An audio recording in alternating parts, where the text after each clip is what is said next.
Amy Weidner faced a significant life change when she became a mother at only giving birth to a daughter. This development was notably challenging for her mother, Gloria Weidner. Despite the difficulties, Gloria steadfastly supported her daughter. Little did Gloria know that the complexity of handling her daughter's early pregnancy would soon be eclipsed by an even more distressing event affecting their family just 2 years later.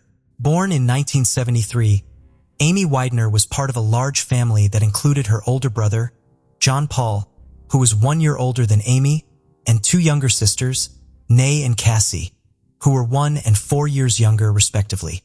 Their mother, Gloria Weidner, single-handedly raised the children following a long-ago divorce from their father, who played no role in their upbringing. The family of 5 resided in Indianapolis, where Amy was her mother's primary aide, handling cooking, cleaning, and caring for her sisters. Amy harbored dreams of becoming a teacher. She was known for her bright and cheerful demeanor as well as an engaging smile. However, at age 14, Amy's life took an unexpected turn when she became pregnant. Initially hesitant to share the news with her mother, she concealed her growing belly under loose clothing for over 5 months. Eventually, the pregnancy became difficult to hide any longer. After nearly 6 months, Amy found the courage to approach her mother. Breaking down in tears, she revealed her situation. "Mom, I don't want you to hate me," she tearfully confided. Although taken aback by the news, Gloria embraced her daughter with comforting words of support despite feeling overwhelmed and uncertain about what lay ahead. "I was stunned. I just couldn't believe it," Gloria recounted later. "I thought it was the worst thing that could happen in my life," she added, unaware of even more heart-wrenching events that were yet to unfold.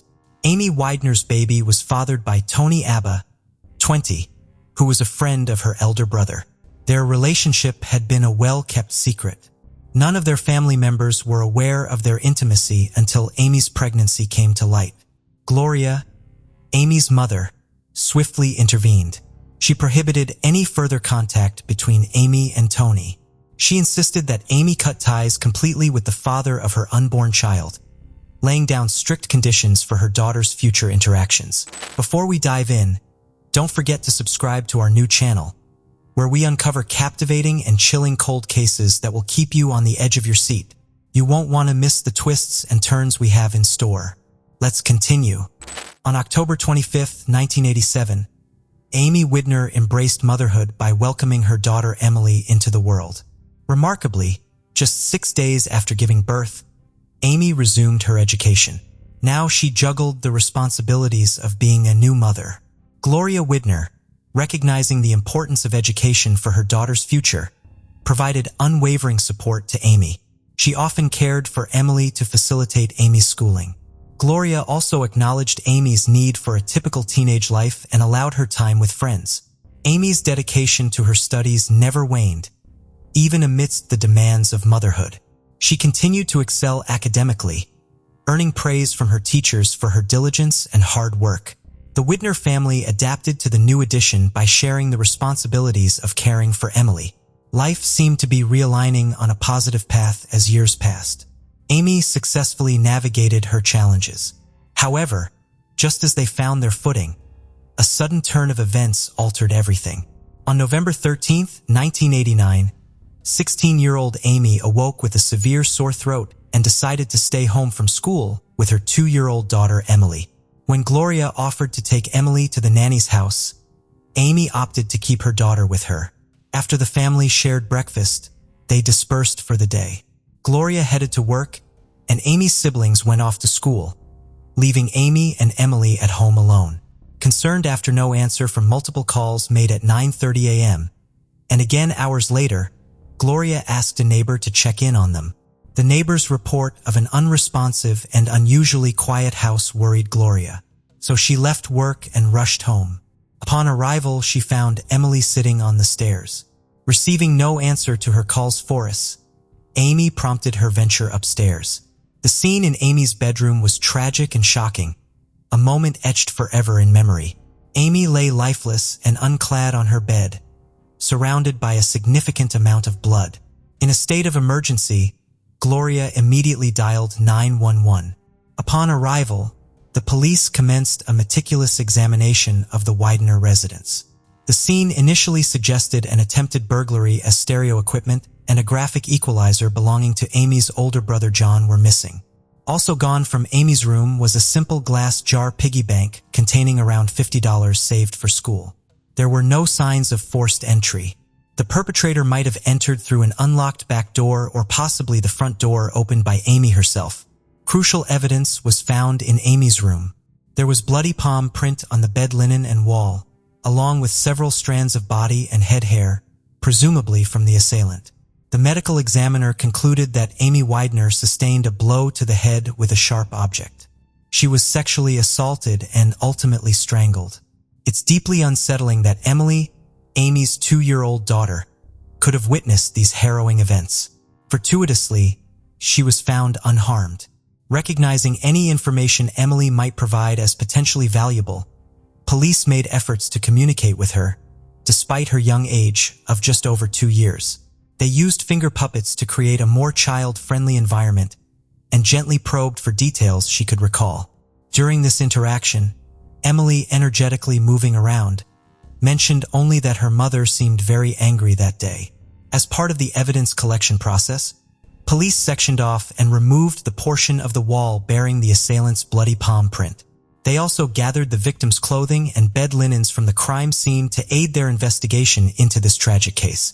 In their pursuit for answers regarding Amy Weidner's case, detectives initiated inquiries among her family, friends, and nearby residents. John Paul, Amy's 17-year-old brother, mentioned how the investigators initially suspect him during the interrogation. However, he had a reliable alibi and no evidence linked him to the incident. Tony Abia, Amy's former boyfriend and Emily's father, was also interrogated.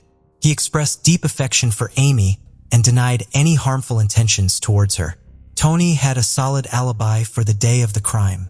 The police's attention was also drawn to Troy Jackson, who lived next to the Weidners. He knew about the stereo system stolen on the day of the murder. Despite his denial of involvement and the absence of any bruises or scratches on his hands, Troy provided hair samples that did not match those found at the crime scene. After passing a polygraph test, suspicions against him were dropped. Besides these three, the police interviewed other acquaintances, neighbors, and classmates of Amy.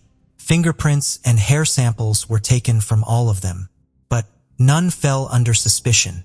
Amy Weidner's funeral was held shortly afterward, drawing a considerable crowd who wished to pay their respects. Her death was deeply felt within the community.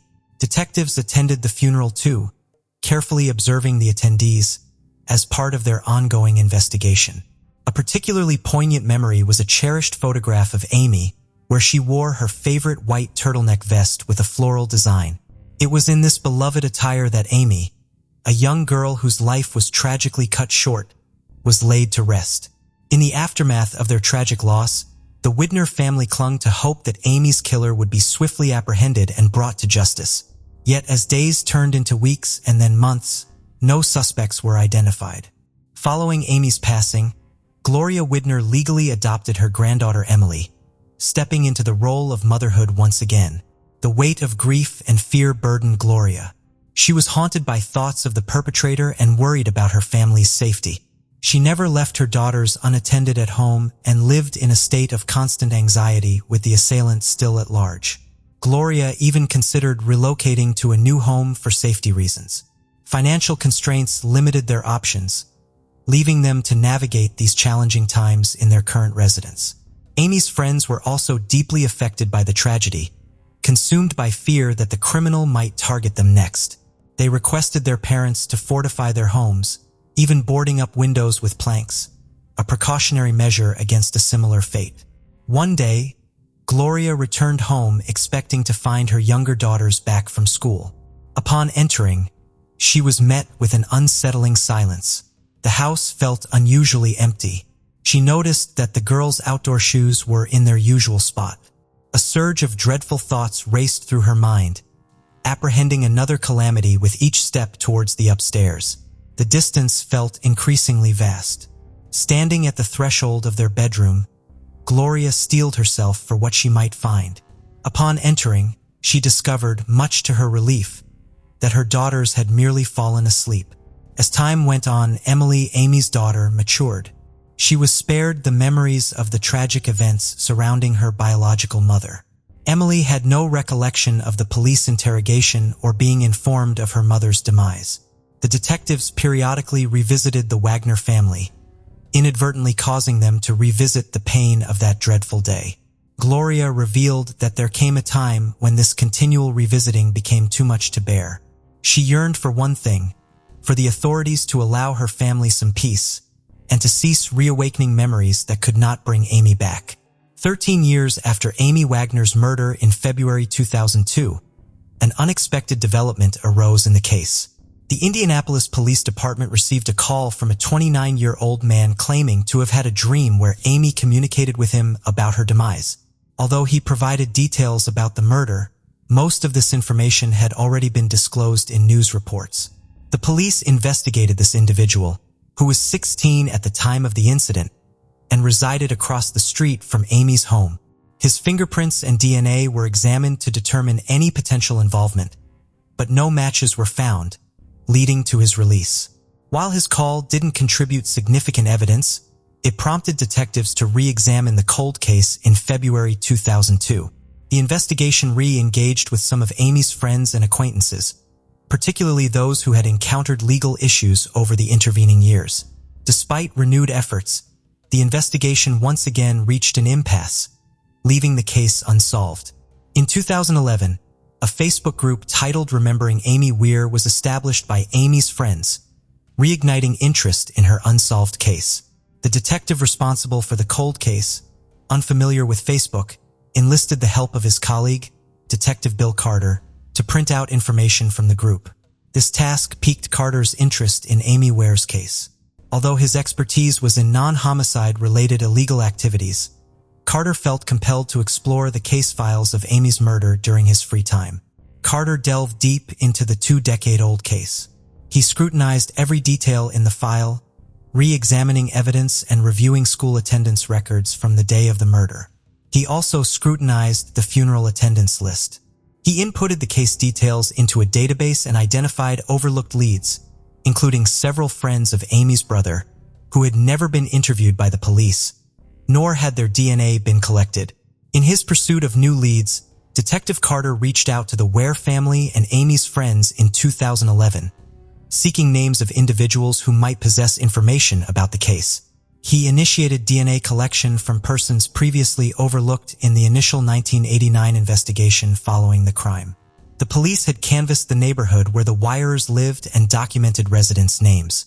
Amy had long-standing friends, and while she reiterated most of the previously known and investigated, she also mentioned an unfamiliar name to Detective Carter, Rodney Dink.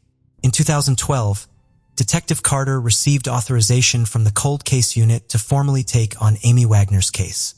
His first step was to locate Rodney Dink to ascertain whether he could be a potential suspect. The Weidner family was quite familiar with Rodney, as he was a friend of Amy's older brother, John Paul. They spent time together engaging in activities like biking and fishing. When Carter inquired about Rodney with John Paul, he described him as a reserved individual who largely kept to himself and had never aroused suspicion. Carter visited the home of 40-year-old Rodney Dink, who resided with his mother near the Weidners. Rodney was employed at an auto parts store, had been divorced for some time, and had a grown son with whom he had minimal contact. Upon Carter's arrival at Rodney's residence, his mother greeted him and informed the detective that Rodney was at work. Carter left his business card requesting Rodney contact him upon his return. That evening, Rodney called Carter, who promptly requested a meeting to discuss Amy Weidner's murder case. Rodney consented to the meeting and allowed Carter to visit at his house. However, when Carter returned for the meeting, Rodney was nowhere to be found. Carter examined Rodney's criminal background and found that he had previous charges for assault in 1991 and theft in 1997. With Rodney's fingerprints already in the database, they were compared with the palm print found at the Weidner residence. This test aimed to either connect or exonerate Rodney from the crime. When the results came back, they confirmed a match between Rodney's prints and the bloody palm print at the crime scene. After 23 years, a suspect was finally identified. However, Rodney had vanished from his home, prompting an intensive search by the police. The breakthrough came when Rodney's credit card activity revealed a rented car with an OnStar tracking system. The detectives located the car in Indianapolis where Rodney was hiding. Rodney, while at a friend's house, was confronted by the police, brandishing a knife and declaring his innocence. He ultimately injured himself during the encounter. He attempted to attack the officers but was subdued with a taser, handcuffed, and then taken to the hospital. During a 2-day hospital interrogation that was recorded on camera, Rodney confessed to Amy's murder. He initially claimed his intent had been burglary and had not anticipated Amy's presence due to her illness. Rodney recounted entering through a sliding glass door and being startled by Amy. In a panic, he hastily grabbed the nearest object and struck her on the head, which led to her death. As he recounted the incident over 2 days, Rodney frequently mentioned his vague recollection of the events of that day. He attributed this fogginess to the 23 years that had elapsed since the crime occurred. His account of his actions lacked precision. At one point, he even suggested he had visited the house with an acquaintance he referred to as Bag. However, Rodney struggled to recall clear details about this supposed accomplice and could not provide a description of their appearance. According to Rodney, Bage had initially kept watch outside before joining him inside, where they both confronted Amy. When questioned about Emily's presence during the incident, Rodney claimed he did not see her, nor was aware of her cries in the house, oblivious to the fact that she had been nearby throughout the ordeal. Throughout the interrogation, Rodney remained composed and polite, not exhibiting behavior typically associated with a murderer, possibly due to the passage of time since committing the crime. His DNA sample was taken, and as anticipated it matched that found in 1989 on Amy Weidner's bedsheet and blanket. The disclosure of Rodney's guilt came as a profound shock to the Weidner family. They struggled to reconcile the image of the quiet, unassuming Rodney with his heinous act. Rodney wasn't just Amy's older brother, John Paul's friend and classmate. He also lived across the street and frequently visited their home. Remarkably, Rodney had even attended Amy's funeral, mourning with others and extending condolences to Gloria Weidner. Later, Detective Carter discovered Rodney's signature in the guest book at Amy's funeral.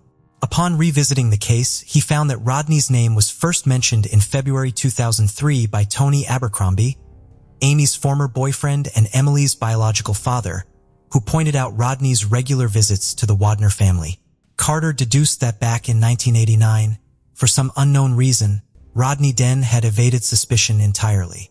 He wasn't considered a suspect or even questioned at that time. In 2012, while investigating Rodney Dan's background further, detectives unearthed another grim detail. Rodney's biological son Dylan Danke was imprisoned for a crime committed in February 2009. At just 16 years old, Dylan had fatally assaulted his birth mother, Mary McHenry. He claimed he acted out due to her abuse and insults, ultimately using a baseball bat to inflict fatal injuries. Tragically, Mary succumbed to her wounds. Dylan turned 17 just days after the incident. This eerie parallel, father and son committing significant crimes at almost similar ages, struck detectives as both chilling and peculiar. Despite having minimal involvement in Dylan's upbringing due to divorcing Mary McHenry early on, Rodney appeared at Dylan's trial in February 2009 and agreed to a plea deal resulting in a 20-year prison sentence. Dylan's anticipated release will be in 2029 when he turns 37 years old. In the ongoing investigation of Amy Weidner's case, Rodney Dink initially maintained that he had an accomplice during the crime, a young man. In June 2013, merely 10 days before his trial was scheduled to commence, year-old Rodney recanted his previous statement. He admitted to acting alone in the murder of Amy, asserting that no one else was involved. As a result of this confession and the evidence against him, Rodney received a sentence of 65 years in prison. Following the resolution of Amy's case, the Weidner family arranged a gathering with Detective Bill Carter. They commemorated the 24 years without Amy by releasing 24 balloons into the sky. The family expressed their gratitude for Detective Carter's pivotal role in the case. It was Carter who pinpointed Rodney Den as the perpetrator within just 12 days of delving into the case and brought the investigation to a close. In recognition of his outstanding work, Detective Bill Carter was honored with an award by the Indianapolis Police Department in January 2014. Despite an offer to join the Homicide Investigation Department, he chose to remain in his current role. Emily Ware, Amy's daughter, matured into adulthood. She graduated from the same high school her biological mother had attended before pursuing higher education at a university. Seeking broader opportunities, she relocated from Indianapolis to California. Gloria Ware, Amy's mother, openly shared her enduring grief and daily remembrance of her daughter. She continues to reside in the house where the tragedy unfolded. Amy's room, still adorned with her photographs, now welcomes Gloria's grandchildren during their holiday visits. This brings a new sense of joy and life to a space once marked by loss. The case of Katherine Wells. Katherine Wells was born in 1989 in the United Kingdom to parents Phil and Jane Wells.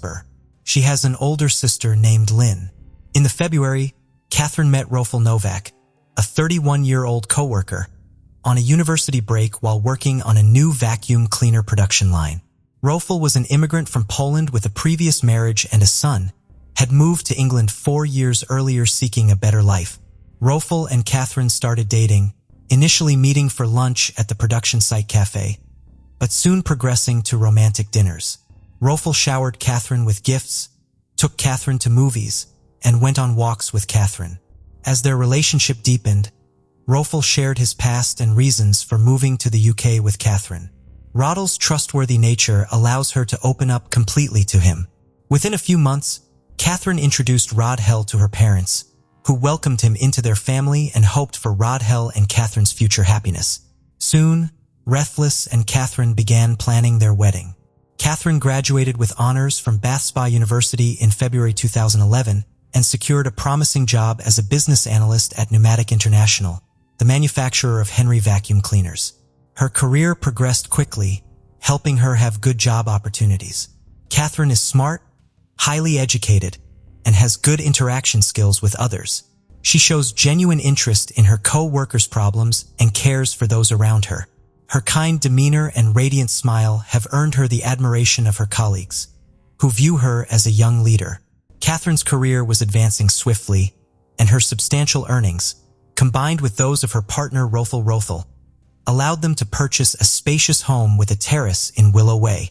Although they were financially secure, they opted to take out a mortgage, securing insurance coverage as per their agreement with the bank. With their youth, successful careers, and love for each other, it seemed they had all the ingredients for happiness. However, the fateful day of September 12, 2012, marked a turning point in their lives, changing everything forever. On September 12, 2012, Orlando, a local resident, was driving home after a night shift at the gas station. He is in a hurry to take his daughter Maria to kindergarten as he promised his wife. While driving, he noticed black smoke coming from a nearby parking lot after turning a sharp corner. Smoke billowed from a car engulfed in flames. Orlando stopped and tried to get a closer look but couldn't due to the intense fire. When firefighters arrived 4 minutes later, the car was completely burned out. The police cordoned off the area to keep onlookers away. The location was relatively deserted due to the early hour, and there were no witnesses to the incident. Upon investigation, a charred body was found. The police needed to identify the victim and determine the cause of death. There were no signs of a car accident or any evidence of another vehicle being involved. The police initially suspected that the car may have caught fire due to a malfunction or self-ignition. A thorough investigation was conducted, involving multiple expert analyses. The remains were sent to a forensic laboratory to determine the identity and cause of death. The police also examined fragments of the burned vehicle to identify any malfunctions and establish the cause of the fire. The police began by checking the missing persons database and recent reports of disappearances. They quickly identified the deceased as 23-year-old Katherine Wells. On the same day, Rofel Novak filed a missing persons report for his girlfriend, Katherine. According to Rofel, he left for work at 5:30 a.m. while Katherine was still asleep. When she failed to show up for work, and Raphael couldn't find her at any of her relatives' homes, he contacted the police. The investigation involved interviewing the victim's family, including her parents and sister, as well as Raphael, her colleagues, and friends. By gathering information about the last days and years of Katherine's life, the police were able to reconstruct the events leading up to her tragic death. The investigation into Katherine's disappearance continued to uncover shocking details about her life with Raphael. As the truth began to emerge, it became clear that their relationship had been built on lies from the start. A 29-year-old man from Poland had left his wife and child behind to escape his debts. He moved to the UK, where he met Anna Levick, with whom he had a long-term relationship starting in February 2008. When Raphael met Katherine, he initially maintained relationships with both women. However, he eventually chose Katherine, believing she offered more stability and financial security. Katherine, unaware of Raphael's true intentions, genuinely desired a happy marriage and family with him. Meanwhile, Raphael was secretly planning to kill Katherine. Intending to use the life insurance payout in the large house they shared to find a new life with his mistress, Anna. The murder was carefully planned and executed with exceptional cruelty. On the day Katherine went missing, Raphael waited a few hours before reporting her disappearance to her boss, pretending to be frantically worried about her whereabouts. He feigned panic and despair in front of Katherine's colleagues and relatives, claiming she had been receiving threatening letters from a mentally unstable admirer. When Katherine's car was found missing and she was not at her parents' home or her own, Raphael's fake concern led Katherine's family to contact the police. Raphael recounted that the evening before her disappearance had been normal evening. Raphael and Katherine went for a walk, bought groceries, had dinner, watched TV, and went to bed together. Katherine seemed calm. However, a thorough investigation revealed that her death occurred earlier. She was strangled around 2 a.m., likely in her own bed while asleep. Her body was placed in the car, driven a short distance, and set on fire to destroy evidence. Raphael Novak had a solid alibi as he was at work from 5:30 a.m. He claimed Katherine was asleep in bed when he left. The burning car was discovered between 6 and 7 a.m. However, Raphael was still at home at 1:30 a.m., which significantly altered the case's direction. As a result, Raphael Novak became the prime suspect in Katherine Wells' murder. The evidence allowed for Raphael to be detained pending further investigation.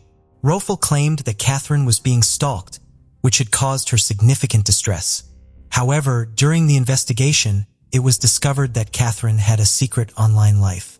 She had accounts on several adult websites, where she shared intimate photos and engaged in flirtatious conversations with men. A letter from a secret admirer was also found. Despite attempts to mislead the investigation, evidence was uncovered that proved Raphael's direct involvement in Katherine's demise. Notably, Raphael had a motive to kill Katherine. Investigators found that he had been in continuous communication with Anna Legwinowicz, and they had met regularly over the past few months.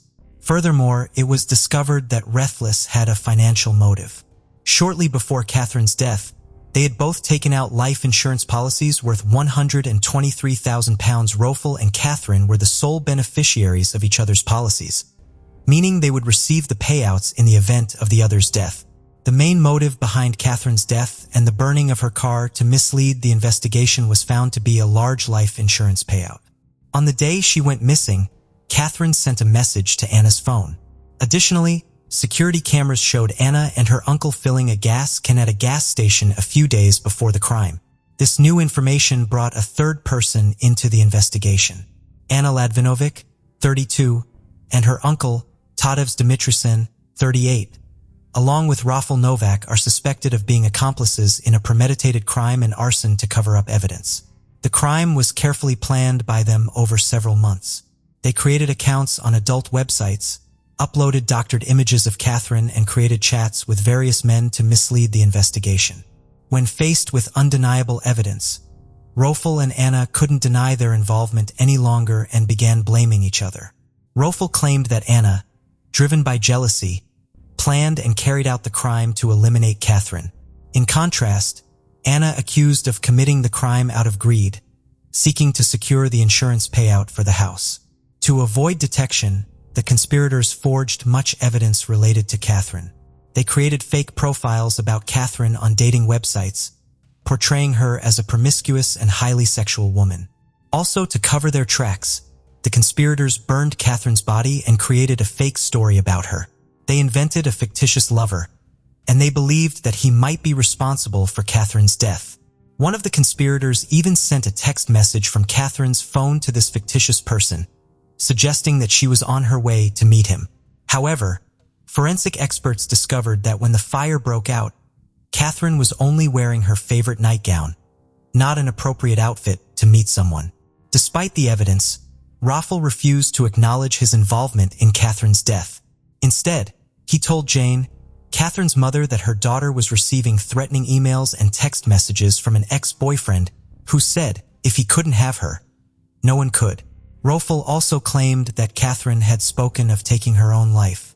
In a shocking display of deceit, Raffel allowed Katherine's parents to comfort him, believing he was also mourning the loss of Katherine he loved. Raffel's acting was incredibly convincing. After Katherine's death, her mother, Jane, was so taken in by his performance that she hugged him and allowed him to call her mom.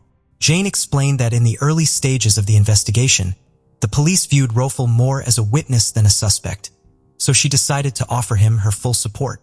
Her reasoning was that if Katherine had loved him that much and he was considered part of their family, then he deserved their support. The trial, chaired by Justice Sharp, began, and the jury heard that Raffel and his two co-defendants stood to gain a significant amount from Katherine's death. They hoped to receive a life insurance payout of £123,000 and half ownership of a two-bedroom home in Mangold, Somerset, valued at £137,000 during the trial. It was revealed that when police found Katherine's body in her burned car on the morning of September 12th, Raffel showed no emotion. Anna Legwinowicz frequently shook her head and laughed in court when it was suggested she was responsible for the crime, but refused to testify. Tedds also chose not to testify in his defense. The judge, Justice Sharp, told the defendants the murder was a horrific and merciless crime. The defendants showed no emotion during sentencing. The judge described Anna Legwinowicz's behavior as deceitful, manipulative, and cruel, and stated she played a significant role in the crime. He also told to deputies that the murder was committed for gain, with many aggravating circumstances and no mitigating ones. The judge expressed deep sympathy for Katherine's parents, who had no idea that Raffel Novak's charming facade hid a monster. Raffel's actions were driven by financial gain, as he had no emotional ties to Katherine. Katherine's mother stated that the brutal and calculated manner of her daughter's death would haunt them forever. She regretted not having the chance to say goodbye or express her love, and now considers Raffel an evil person who deserves to spend the rest of his life in prison. Katherine's father, Philip, added that they had welcomed Raffel into their home, treating him like a son, only to be betrayed by him. During the trial, Raffel Novak became emotional in the witness box. He denied any involvement in the death of his girlfriend, Katherine Wells. Raffel claimed everyone was blaming him for a crime he did not commit. However, the court heard that Raffel showed no emotion when the police discovered Katherine's body in her burned-out car on September. Katherine's mother, Jane Wells, testified that after his initial release from police custody, Raffel asked for a steak dinner and didn't even mention Katherine. Jane Wells stated that her daughter's fate was sealed when she and Raffel bought a house together and took out a life insurance policy. She believes that in signing the contract, Katherine also signed her own death warrant. Ultimately, the court found Raffel Novak guilty of suffocating Katherine with a pillow while she slept. He had conspired with his secret lover, Anna Legwinowicz, and her uncle to deaths to claim a £123,000 life insurance payout and a share of the house. Anna and Tadevs had transported Katherine's body in her car to a remote location and set it on fire. Raffel and Anna were sentenced to life in prison with a minimum term of 32 years, while Tadevs received a 27-year sentence. After the verdict, Katherine's parents, Philip and Jane Wells, advocated for stricter immigration laws. They believed that if the UK had more stringent immigration rules like the US, Raffel Novak would not have been allowed entry. Rothel had previously been convicted of assaulting his wife in Poland. Philip and Jane, who divorced after Catherine's death, blamed the European Union for the UK's lenient immigration policies. Jane stated that the UK does not thoroughly check people entering the country. She was unaware of Rothel's previous assault charge in Poland and believes the government needs to prevent individuals like Rothel from freely entering the country. Following the verdict, Catherine's mother paid tribute to her daughter, describing her as a beautiful, determined, and hardworking individual who earned a first-class degree from the University of Bath. Catherine's family expressed their devastation and loss, stating they were proud of her accomplishments and had no idea how to move forward without her. They believed she had great potential and a promising life ahead, but it was cruelly taken away from her and her loved ones. The case of Michelle Young. Jason Young was born in 1974 in Brevard, North Carolina. Jason grew up in a typical family. After completing high school, he attended the prestigious State University in Raleigh, the state capital. Following graduation, he secured a job as a salesman at a large retail chain.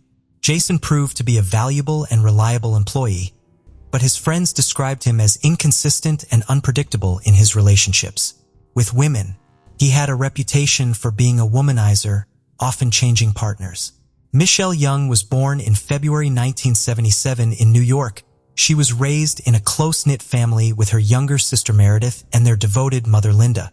Linda played a significant role in Michelle's early life, nurturing her passions and talents from a young age. Michelle's interests in law and economics were evident from her school days, and she dreamed of pursuing a career in this field. Michelle's academic journey led her to apply to several universities after high school, eventually gaining acceptance into a top university in North Carolina.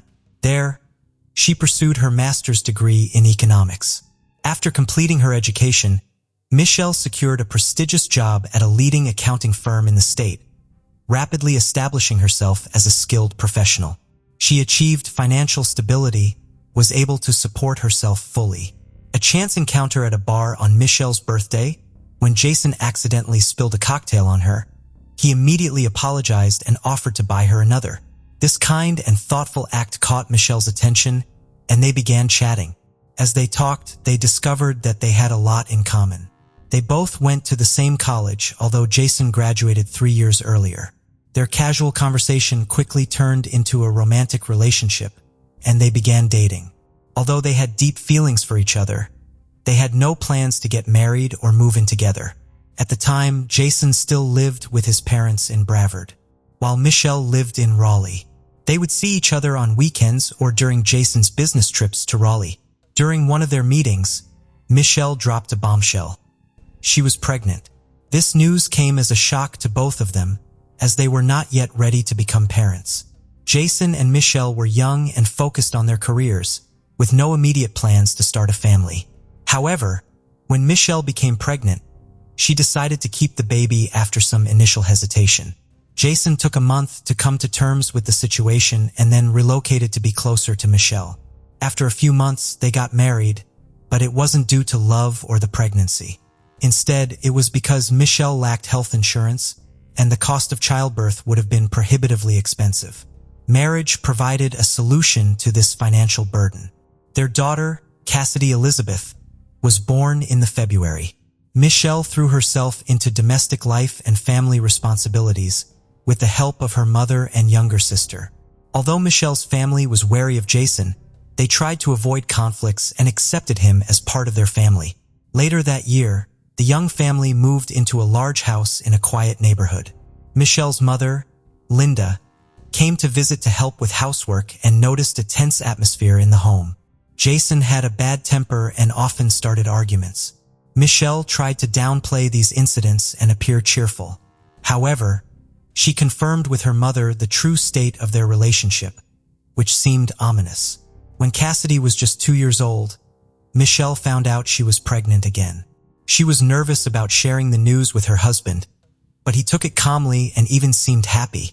The family decided to visit Jason's parents in Brevard to share the news in person. They spent the weekend celebrating with relatives, and on Monday they left Cassidy with the grandparents for a few hours and went out to dinner.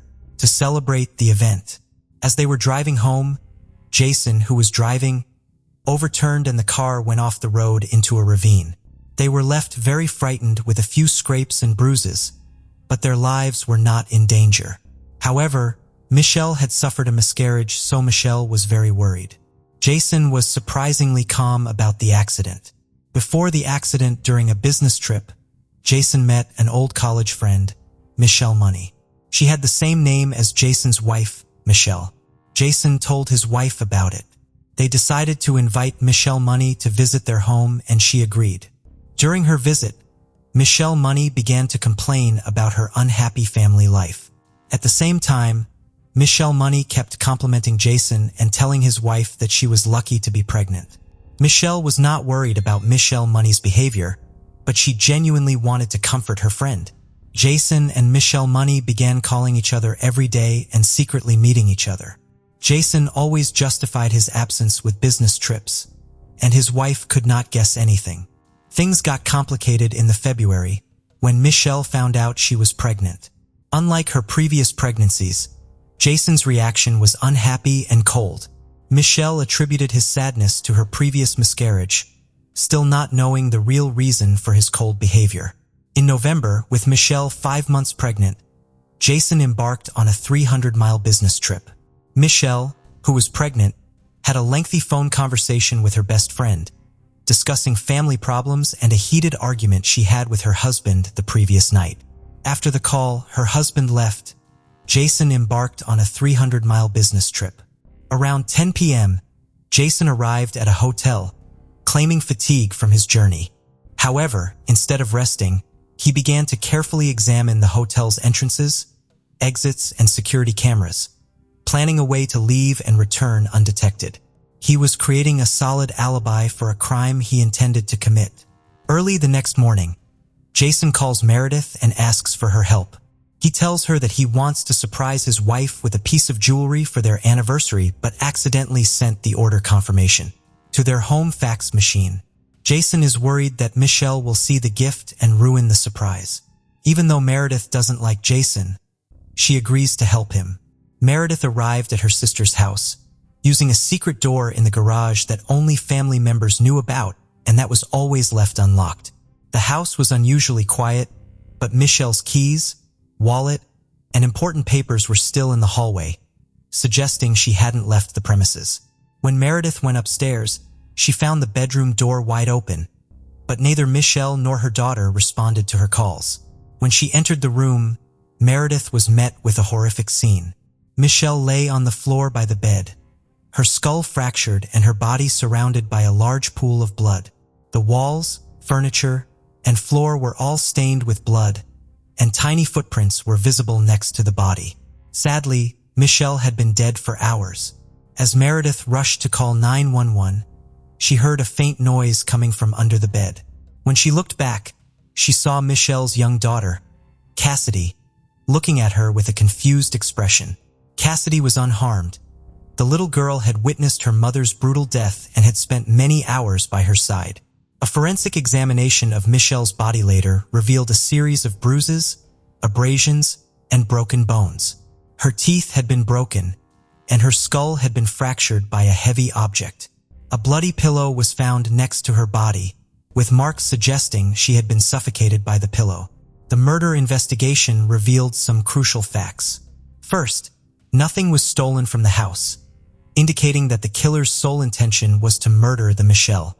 Furthermore, there were no signs of forced entry or broken locks, suggesting that the perpetrator had a key or knew about a secret door that only family members were aware of. Normally, Jason would be the prime suspect, but in this case, Jason seemed to have a solid alibi. He claimed to have checked into the hotel and not left until the morning, then attended a business meeting. Hotel records confirmed that he used a key card to enter and exit the room. However, upon closer inspection, investigators discovered several irregularities in Jason's alibi. A hotel employee found the fire escape open and propped up with a rock. When investigators reviewed surveillance footage to determine who had propped up the rock, they discovered that the camera had been deliberately disabled on the night of the murder. Jason's room was last recorded about half an hour after he checked in. The strange events continued. Later that night, a man resembling Jason stopped at a gas station between the hotel and the crime scene. When asked to show identification as required by the station's rules, he refused, paid with cash, and hastily left without waiting for his change. The on-call attendant identified Jason, but he denied any involvement, claiming that he had spent the night in the hotel room. His actions, however, raised suspicion. On the day before the tragedy, Jason had made more than 24 calls to his wife, Michelle, and 5 more to his mistress, Michelle Money, each lasting less than 15 seconds, suggesting he was in a state of panic. Notably, these calls were made outside the hotel, contradicting his claim that he had been in the room all night.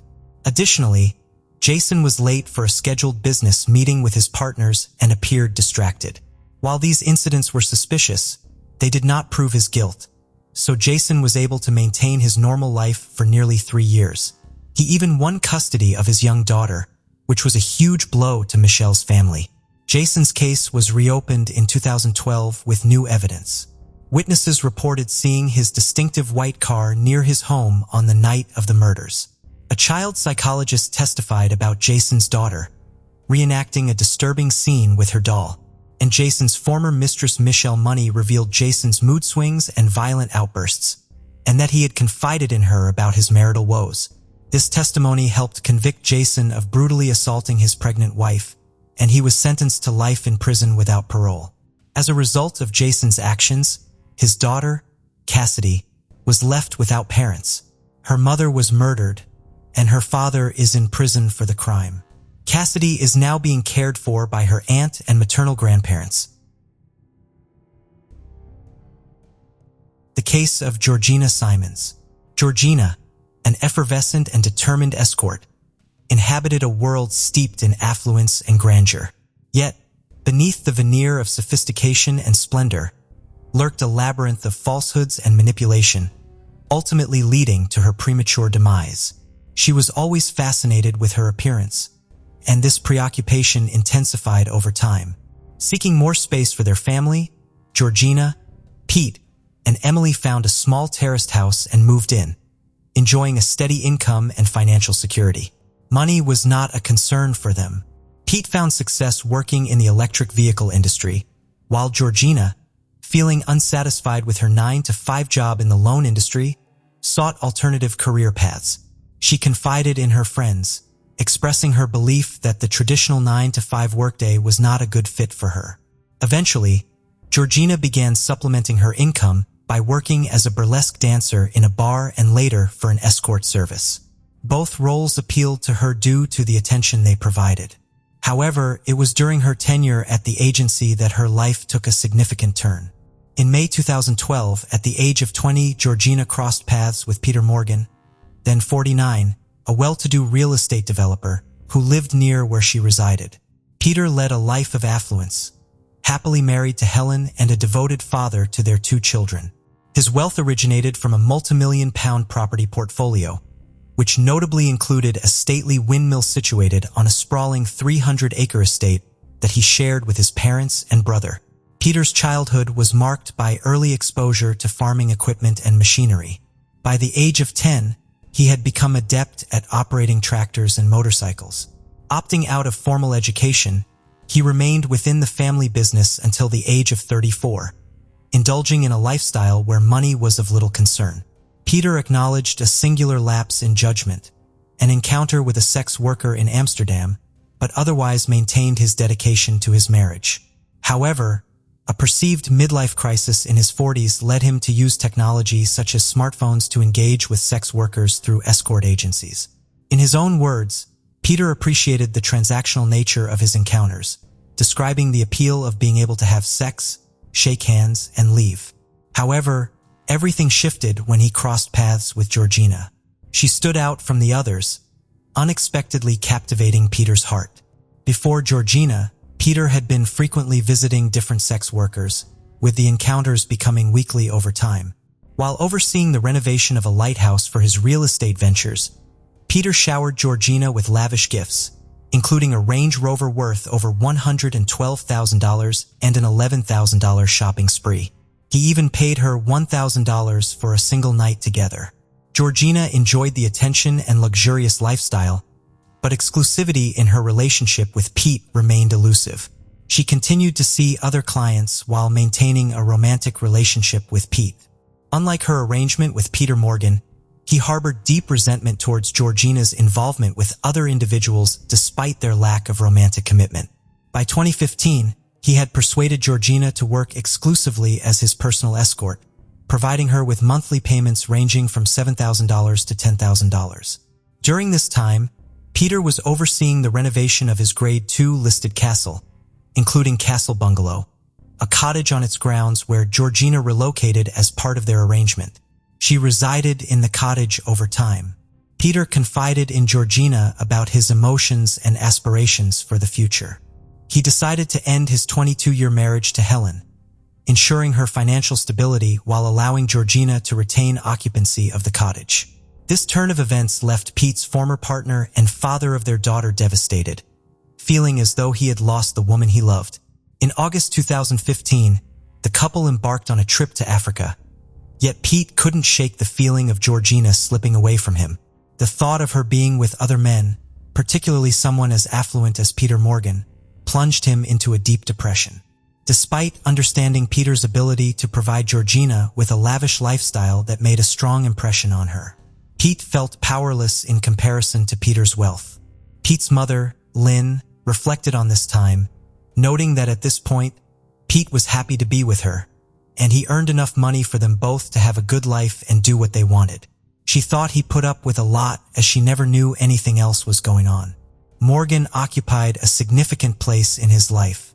He was constantly on his mind and the feelings were intensifying within him. However, Pete cared too much about his mother to talk about these issues. On November 15, 2015, Pete vanished following a heated argument with Georgina regarding text messages. Tragically, he was later discovered deceased by hanging in a wooded area. 2 days later, Alexei Butcher, a friend of Georgina's, succinctly summed up the situation. Rich Pete was completely smitten. He loved and cherished her, envisioning a future together. However, it seemed Georgina was only interested in him for his wealth. It is doubtful that she ever truly cared for him, even though she claimed to have left poor Pete for him. Her intentions were always to exploit rich Pete for as much as she could before returning to poor Pete. Adding to Georgina's distress, she had lost her father to suicide just a few months before Pete's death. Despite the hardships she faced, it was clear that she genuinely cared for Pete like many others did. However, she would have to confront the devastating realization that her own actions contributed to his untimely demise. The news of Pete's death deeply affected Georgina, causing a significant shift in her personality. She blamed Peter for Pete's passing and became increasingly intolerant of his obsessive and controlling behavior. Furthermore, she held Peter accountable for having to deal with social services regarding her daughter's well-being. Georgina publicly criticized Peter in front of his friends and family, which angered him.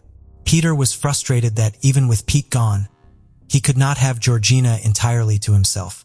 Later, he would recollect that Georgina had almost succeeded in terminating her own life by slashing her wrists in the bathtub. Peter recounted that she was submerged in the water, and he pulled her out. Following the demise of her former partner, she was regularly consuming drugs and alcohol. She held him accountable for Pete's death, making him feel culpable and asserting that it was entirely his fault. Tensions between Georgina and Peter Morgan escalated further after Pete's funeral in December 2015. When Georgina began dating Tom Ballinger, a friend of Pete's, enraged, Peter started taking Georgina's phone to read her texts. He had also planted a listening device disguised as a white plug adapter in the cottage, making a total of 514 calls to it, allowing him to eavesdrop on every one of her phone conversations. One night in January 2016, Peter overheard a conversation in the bugged cottage that shook him to the core. Georgina was confiding in Tom Ballinger about her scheme to blackmail Peter into relinquishing the cottage. She disclosed her intention to relocate to London, where she could pursue her escorting career and significantly increase her earnings from upscale clients. Upon hearing this, Peter's heart sank, grappling with the realization that Georgina might not be committed to their relationship. She issued dire threats of exposing damaging information about him to the public, convinced she could ruin him. Georgina alleged that Peter concealed $50,000 in cash at home to evade taxes and was involved in constructing buildings that failed to meet code standards. Furthermore, she claimed to possess evidence on her phone, indicating that Peter engaged with sex workers while still married to his wife. After 3 years of dating Georgina, Peter was aware of the explicit photographs and videos documenting their participation in group sexual activities, as well as intimate moments in the marital bed at his residence. He also knew that Georgina had successfully blackmailed at least 3 of her former clients. The realization that Georgina posed a serious threat to his reputation and livelihood left Peter with no choice but to consider extreme actions to protect himself. Fearing the catastrophic consequences of Georgina's blackmailing tactics, Peter considered eliminating her as a solution. He carefully planned this by meticulously creating a detailed list of necessary items using the Notes app on his iPhone. On January 12, 2016, Alexei, a friend of Georgina's, contacted the Welsh authorities. Later that same day, Alexei and Georgina made plans for a play date for their daughters. However, Georgina failed to arrive to pick up her child from school as arranged. When the police arrived at the cottage, both Alexei and Georgina's mother were present along with Peter. Peter informed the officers that Georgina had been struggling recently, turning to alcohol and drugs to cope with the grief of losing her father and ex-boyfriend, Pete. He expressed concern that Georgina may have harmed herself, speculating that she could be in the woods behind the home. Despite a search of the area, Georgina was not found. Due to her mental state, authorities classified Georgina as a high-risk missing person. In the end, Peter admitted to the police that he had intervened and taken Georgina's phone from her, fearing she intended to use it to arrange a drug transaction. Furthermore, information gathered from Georgina's family and friends revealed that Peter was deeply infatuated with her, whereas she viewed their relationship solely as a business arrangement. Alexei informed the authorities that Georgina had decided to terminate her association with Peter and was looking forward to the future. Peter was brought in for questioning after the police located the phone. After prolonged interrogation, he eventually confessed to strangling Georgina and burying her body on the property. Law enforcement officers found Georgina's remains concealed beneath farm machinery, bound with rope and with an orange string tied around her neck, indicating she had been strangled. Georgina's handbag, vehicle, and house keys were discovered discarded in the trash along with her high heels.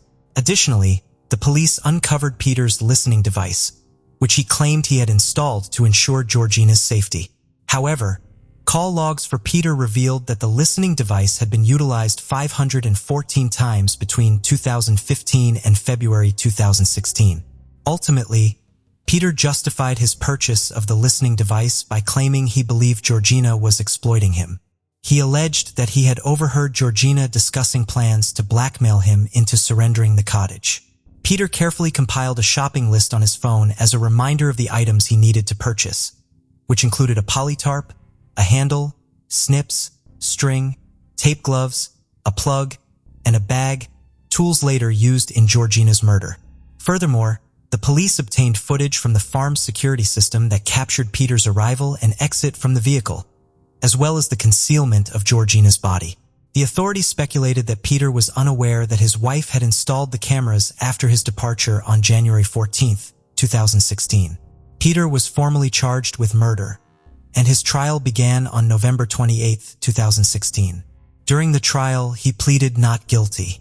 The prosecution argued that Peter's obsession with Georgina led him to meticulously plan and carry out her murder. In contrast, Peter's defense asserted that his Asperger's disorder impaired his ability to fully comprehend the consequences of his actions, which could mitigate his culpability. Despite testimony from 2 doctors, the prosecution's expert disagreed with this assessment.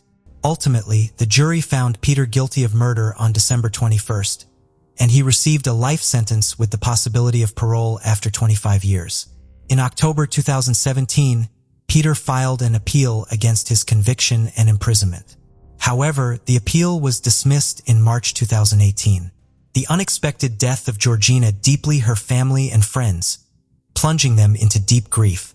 Her vibrant personality, now a treasured recollection, stands as a poignant reminder of a life cut short by this tragic event. The community came together in a display of unity, offering sincere support to Georgina's family and friends as they grappled with their sorrow. Their steadfast presence served as a powerful testament to the resilience that can be found in the collective strength of a community facing hardship. Though Georgina's life was tragically short-lived, her legacy continues to live on in the hearts of those who cherished her. May her memory inspire others to savor every moment and appreciate the preciousness of life. The case of Katherine Nevan. 55-year-old Tom Nevan was fatally shot in his pub, Jack White's, near Arklow, in the early hours of March. He was killed by a single shotgun blast to the side as he was counting the takings after the St. Patrick's holiday weekend. His car, which was driven away after the robbery, was later discovered abandoned at Dartmouth Square in Dublin. Today, members of the investigation team took Mr. Nevan's widow, Katherine, into custody when she was visiting Dublin. She was arrested in the Balibo area of the city at lunchtime and brought to the Bridewell Garda station, where she was charged with the murder of her husband and with soliciting others to murder him in 1989 and 1990. Shortly afterwards, she was taken before Judge Michael Canelon in the nearby Dublin District Court. Katherine Nevan, née Lee Scully, was born on October 1, 1950, in the small village of Nerney, County Kildare. Growing up in a modest two-bedroom house with her brother and sister, she attended Presentation College Kildare, an all-girls school run by nuns. Katherine excelled as a student, known for her diligence and deft hands. After leaving school, she invested in sewing machines and traveled the country, providing dressmaking lessons. She then ventured into the world of makeup, completing a beauty course and delivering lectures on makeup and presentation, where she demonstrated her exceptional teaching skills. Katherine's first significant employment was as a receptionist at the oldest hotel in Dublin, the Castle Hotel. Her colleagues described her as highly efficient, glamorous, and ambitious, with aspirations to establish her own model agency. At the young age of 21 in 1971, she met Tom Nevan, a regular visitor to the hotel who was 10 years her senior. Their romance blossomed, and they married in Rome in 1976. Tom was a relatively wealthy, shy, and down-to-earth man, originally from the County Galway village called Tina. He was the eldest of 9 children and had a great love for sports, especially hurling. His easygoing charm, combined with Katherine's ambition, was a potent combination. When he married Katherine, he was managing his uncle's pub in Dolphin's Barn, Dublin. Over the years, Tom and Katherine went on to acquire and manage many properties around the city of Dublin, with Katherine being very hands-on in decorating the properties and collecting the rents.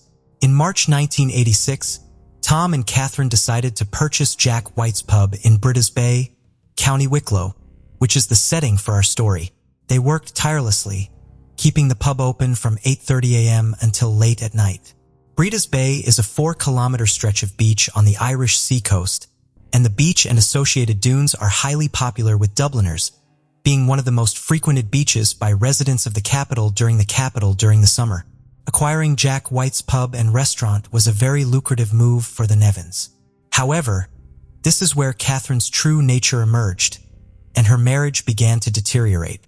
Katherine was a bossy, bullying who was abusive towards both Tom and her young staff. While some may have seen her as a motherly figure, the general consensus was that she was a nightmare to work for. She had no qualms about belittling Tom in front of the staff and berating her young staff members, who would later speak out against her.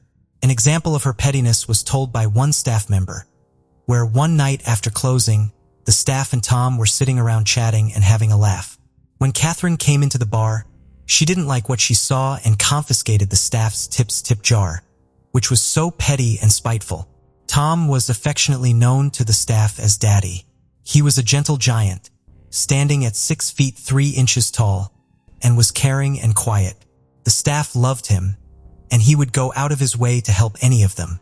However, Katherine ruled the workplace with an iron fist. One staff member reported that she was so strict and ruthless that her behavior bordered on inhumane. Kathleen, a cleaner on the staff, was told to come in early to redo rooms that she had already cleaned. At one point, Katherine asked the cleaner to work full-time.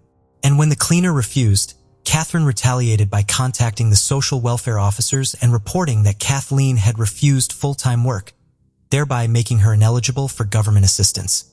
Katherine's actions were petty and vindictive. As early as 1986, Katherine and Tom were no longer a married couple. Tom slept in the staff quarters while Katherine occupied the main bedroom, openly entertaining male friends just doors away from Tom's room. A deeply disrespectful situation. Although Katherine had a divorce multiple times, Tom refused, as he had already annulled his first marriage, and his Catholic upbringing made him reluctant to go through another failed marriage. If Tom had granted the divorce, he might still be alive today, spared the years of humiliation before his staff, friends, and patrons. Between 1989 and 1991, Katherine desperately wanted to end the marriage, making no fewer than 18 requests to have her husband killed. She stood to benefit greatly from his death, as she would inherit the pub worth 670,000 Irish pounds, their 2 Dublin properties worth $1 million at the time, and a 78,000 payout from an insurance policy, along with 197,000 Irish pounds in cash.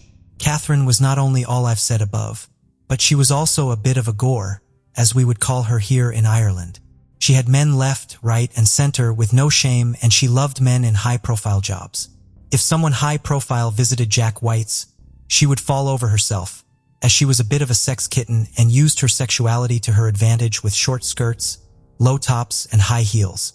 On Tuesday, March 1996, Tom and Katherine were to celebrate their 10th anniversary of owning Jack White's pub. It was just after Paddy's weekend, so the pub was extra busy. Tom didn't get the chance to go to the bank, and on the Tuesday evening, he was downstairs in the kitchen of the pub, counting the weekend's takings, while Katherine was asleep upstairs.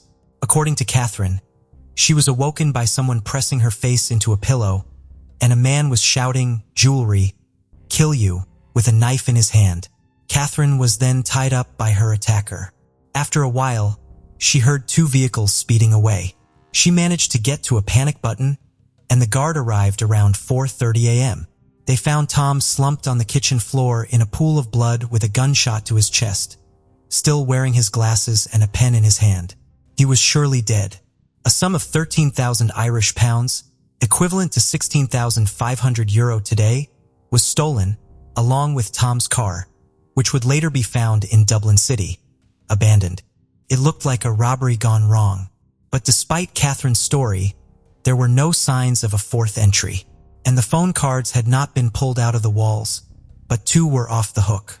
Katherine's bedroom was in a state of disorder, but it did not appear to have been systematically searched, and jewelry had been scattered around, but none was taken. From the time of the shooting, it would take Katherine a total of 2 hours before she pressed the alarm button to alert authorities of the break-in. She would greet the garter scantily clad and tell them she had been tied up with her own black tights, and her underwear had been thrust into her mouth as a gag. A guard of fingerprints expert found drawers discouraged on the floor, which appeared to have been lifted from the sides and placed on the ground. None of the doors and windows in the pub showed signs of forced entry. She had not gone to her husband's separate bedroom for help once she had freed herself. A witness would recall how on the day of the murder, Katherine had told staff they were not welcome to stay there that night in the pub, as they had often done after a night out, especially after a bank holiday weekend. While many of the circumstances seemed suspicious and the Gardaí were confident they had their killer, there was still a lack of firm evidence, no forensics, no white witnesses, and no admission of guilt. Circumstantial evidence would not be enough to convict her. However, while they built their case, Kat Ram would play the grieving widow to a T, all dressed in black, carrying a single red rose and lapping up the sympathy pool from family, friends, and people who knew them through their businesses. Katherine even installed a huge headstone at Tom's gravesite and writings of poetry inscribed, showing her love for Tom. She even took out an advertisement in a local newspaper that spoke of her devotion to Tom. It would take until April 1997 for Katherine to be arrested, shortly after she had sold the pub for £500,000. When she was later charged with murder and solicitation to murder, she had already become one of the most widely discussed and recognizable individuals in the country. Later, Tom's family would petition the courts to freeze all assets until the conclusion of the trial, including the proceeds from the pub's sale. In February, the first trial collapsed when it became known that the jury's deliberations had been overheard. The second trial was delayed when Katherine was hospitalized, but resumed a few days later. Katherine pleaded not guilty, and as the prosecution had only circumstantial evidence, they heavily relied on the prosecution. The first man was William McLean, a self-admitted smuggler from County Monaghan, who was among the initial barmen employed at Jack White's pub when the Nevans acquired it. He was also Katherine's first known extramarital companion, and he claimed to have been compensated solely through her kindness. Years later, he received a phone call from Katherine, informing him that she was hospitalized following a heart attack. However, it was in fact a cosmetic surgery procedure. She offered him £20,000 and the prospect of rekindling their relationship if he agreed to kill Tom. His response was a firm refusal. The second man was John Jones, a former member of the political party Sinn Féin, who ran an advice clinic at the back of his shop in Dublin. She had offered to host meetings in the pub to gain favor with the IRA. She visited his shop one day and requested that he have the IRA kill Tom. Jones thought she was joking and refused. A few weeks later, she would return with the same plan, but Jones would decline again. She even showed up at his business premises, bruised and bandaged, claiming that Tom had assaulted her. In fact, she had undergone cosmetic surgery again. As it seems, our Katherine was fond of such procedures in the past. Eventually, she got the message and stopped asking. The third of these witnesses was Jerry Heaps, a former member of the Provisional Irish Republican Army, and he worked for John Jones in his shop. It was Jones who had originally introduced Jerry to Katherine. She asked him to help her kill Tom. Then she suggested to him that Tom could be killed during one of his weekly visits to the flats he owned, as it would be an opportune moment, since he would have the pub takings with him. Every time Jerry refused, she would come up with another idea. One of these involved ambushing him after having a meal out with Katherine. He told her he couldn't do that because the bulk of the shot would pass through him and hit her. Katherine's response to this was that it would look great if Tom was to die in her arms. Jerry said no once again. Katherine also would have an affair with Guard Inspector Tom Kennedy, an affair he would deny in court. This affair began in 1991. Several staff members would say in court that Kennedy was a frequent visitor to the pub, and one staff member said she had seen him and Katherine in bed together on several occasions. Kennedy would say that Tom was his friend, and he was the only reason he went to the pub. But Tom would say different to one of his staff the morning after a retirement party that was held at the pub for Kennedy, where Katherine would gift him paid flights to New York to visit his children, a very generous gift on Katherine's part. Kennedy will go on to say to the guardie that Katherine was the type of woman who would give you a pain in the head when she started getting on about things. He said he was aware of the rumors of him and Katherine having an affair, but that he was over 60 and that sex would not be a concern of his. Next, we have Judge Danica Buckler, who was introduced to Katherine by Tom Kennedy. Edward said he too had an affair with her, which he also denied, just like Kennedy. It was also stated that he had his own key to the pub and would let himself in and out at all hours of the night. Allegedly, Tom was very upset by this affair, according to staff members, and he would frequently argue with Katherine over it. Katherine would later go on to deny these affairs in court. On the day before Tom's murder, Monday, March, the bar and lounge saw steady customer traffic. The only unusual occurrence that day was a visit by a strange man wearing a long overcoat and carrying a bag. This man then went to make a phone call, and one of the staff said he was muttering into the phone. He spoke to Tom, and the staff presumed Tom knew him, given the nature of their conversation. This man was not seen leaving the pub that day, and it is possible that he did not leave, but instead hid in the pub and later, in fact, shot Tom. Also, after Tom died, and Katherine was under investigation for his murder, there was no objection to oppose her taking on the license of the public house exclusively. The Judge Danica Buckler would be the one to grant her the license in his private chambers. Another theory was that the captain herself was the one who pulled the trigger, as she was the only one in the pub that night. Tom did not appear to act defensively immediately prior to it. He still had his glasses on his nose, and his pen was in his hand when the guards found him. He would not have been unduly surprised by her arrival in the kitchen. While there was no evidence of firearm residue found on her clothing, they only tested the clothes she was wearing on that night. But she could have changed her clothes before she tied herself up. After all, she had 2 hours before she got help. She also admitted to washing her hands before their arrival. In another scenario, Katherine would have had to be assisted by an accomplice who tied her hands and took the money, the gun, and the car to Dublin. The other theory is that Katherine helped one or more people to carry out the killing. The trial of the notorious Black Widow, as she was dubbed, captivated the nation from start to finish, and she quickly became one of the country's most high-profile killers. She assassinated Tom's character by claiming he was abusive, an alcoholic. Despite Katherine's continuously glamorous appearance and impeccable grooming, her tight-lipped expression and stubborn chin, along with her apparent determination to appear matronly rather than seductive, could not be concealed.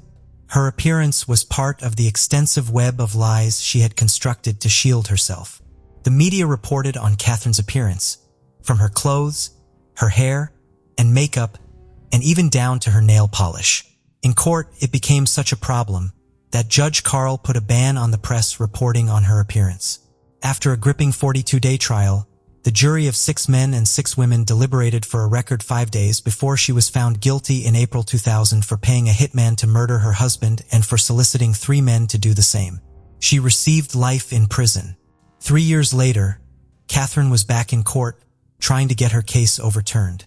The Court of Criminal Appeal said, however, that it was satisfied there was nothing in the new material that could come to light that could have assisted in Katherine's defense.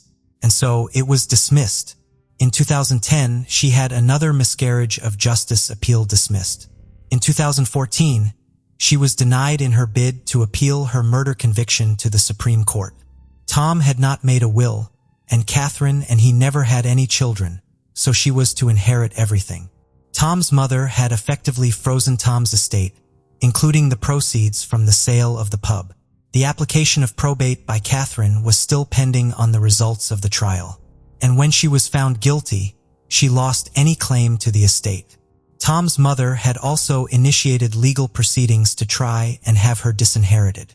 She died a year before Katherine had been convicted of her son's murder, and her case was taken over by her son Patrick and daughter Margaret. They believed they should be allowed to rely on her conviction as part of their legal action, and the Supreme Court agreed. So basically, Katherine got absolutely nothing when she was found guilty. In September 2016, Katherine was admitted to the hospital and was later diagnosed with a terminal brain tumor. She stayed there for 3 days and was granted a reviewable temporary release (RTR) to receive treatment. On November 7, 2016, she was transferred to an acute post-care unit while undergoing medical treatment. She remained there until August 2017, when she again received an RTR for pre-release and resocialization. She was provided with supportive accommodation and stayed there until she was rehospitalized on November 6, 2017. In December 2017, she was moved to a hospice care facility, where she remained until her death in February 2018. She was 67 years old.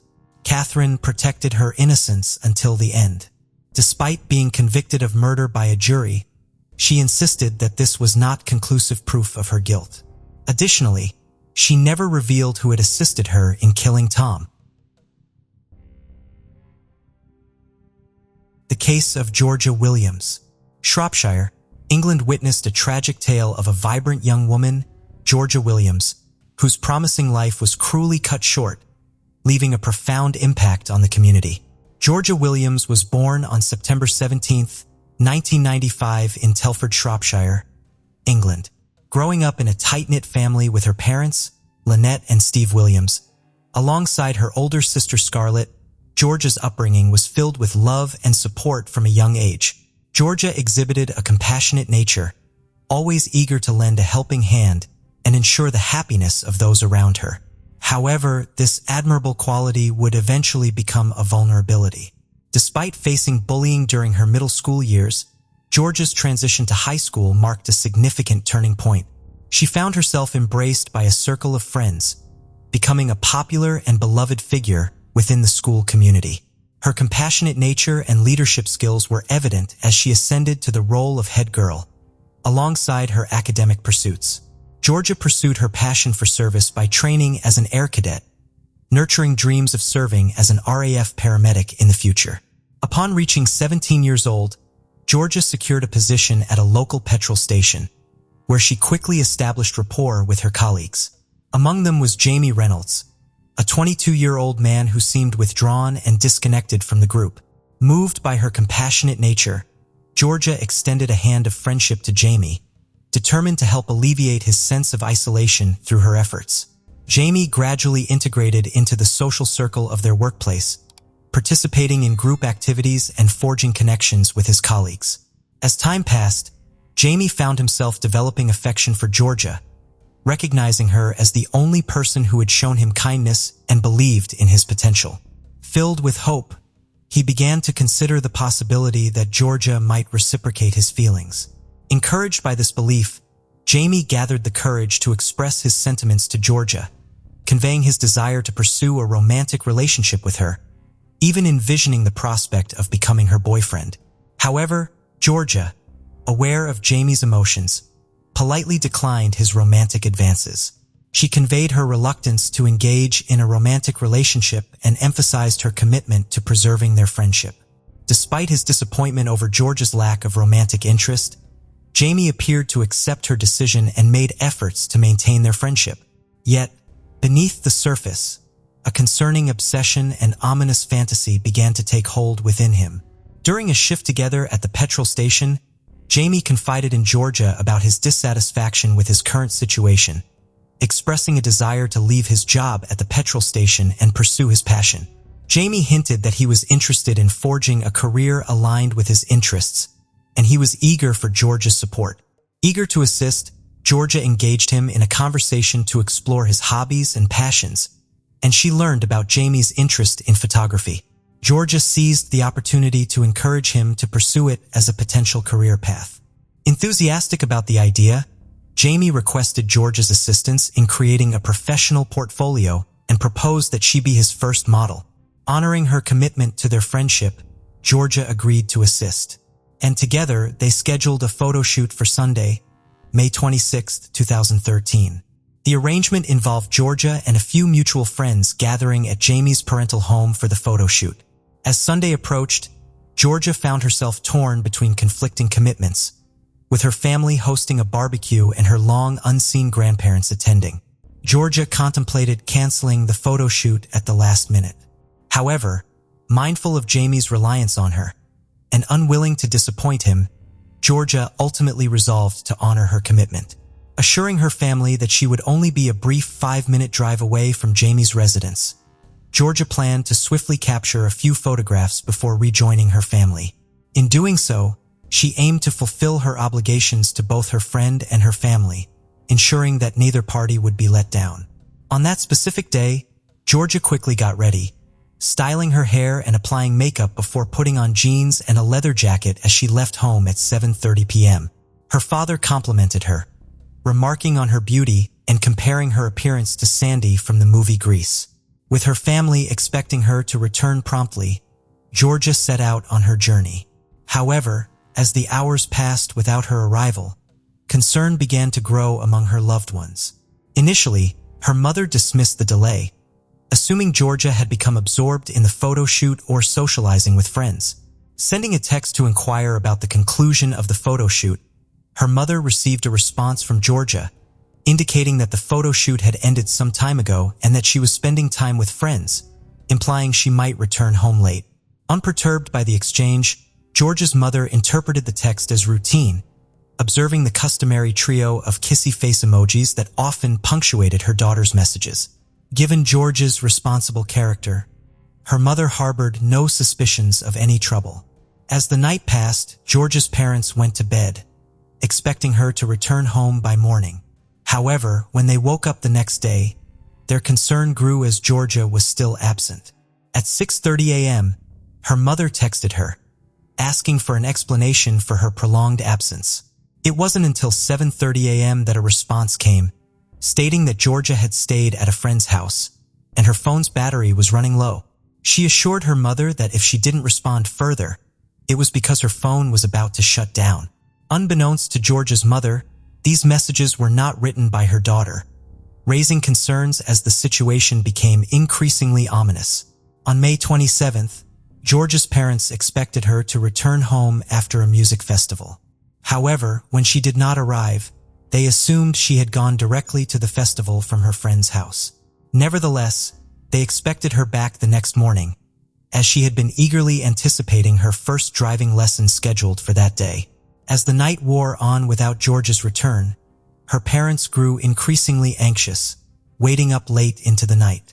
With no sign of her, panic set in, and they reached out to relatives and friends, hoping for any information about her whereabouts.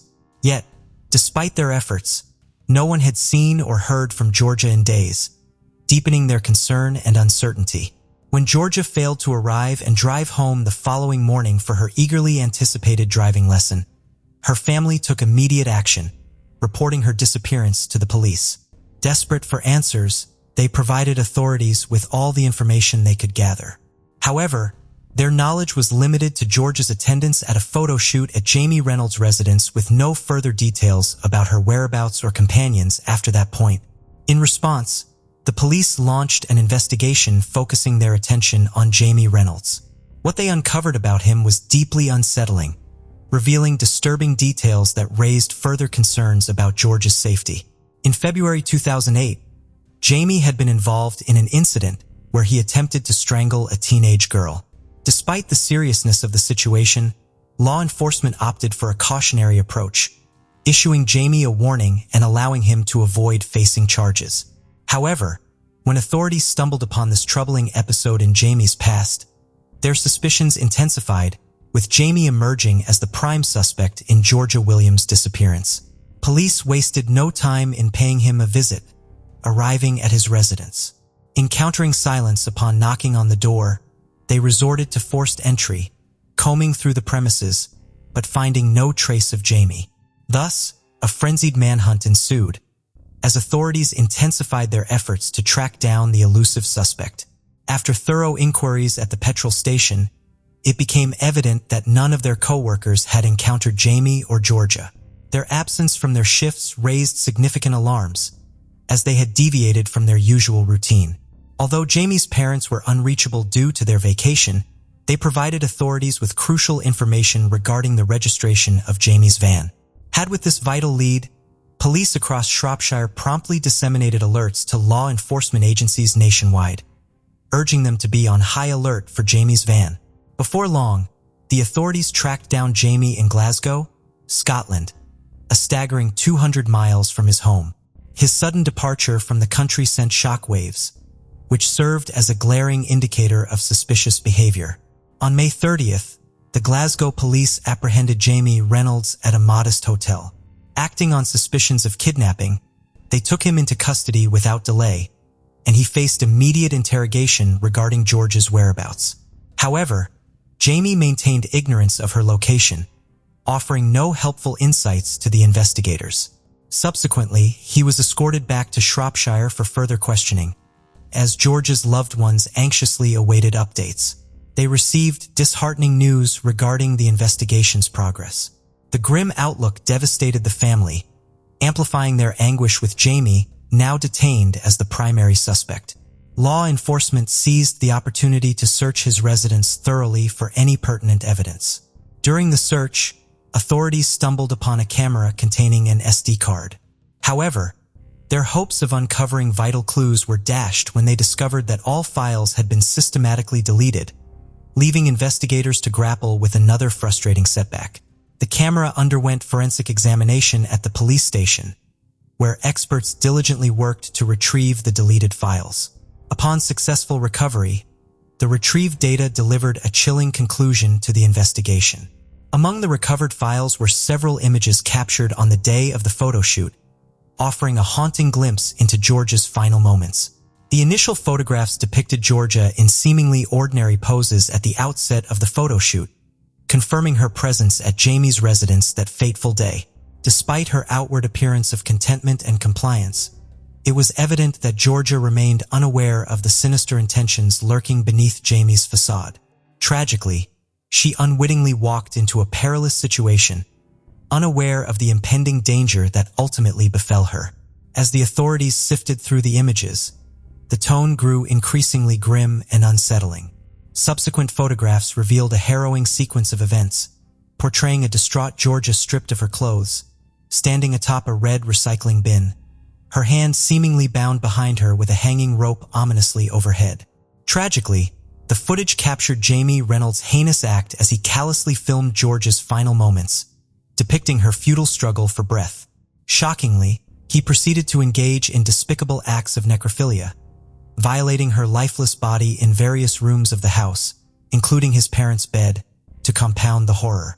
Jamie documented his depravity with hundreds of additional photographs, showcasing Georgia in degrading positions. He callously stripped her of her jewelry, preserving them as grotesque trophies of his heinous crime.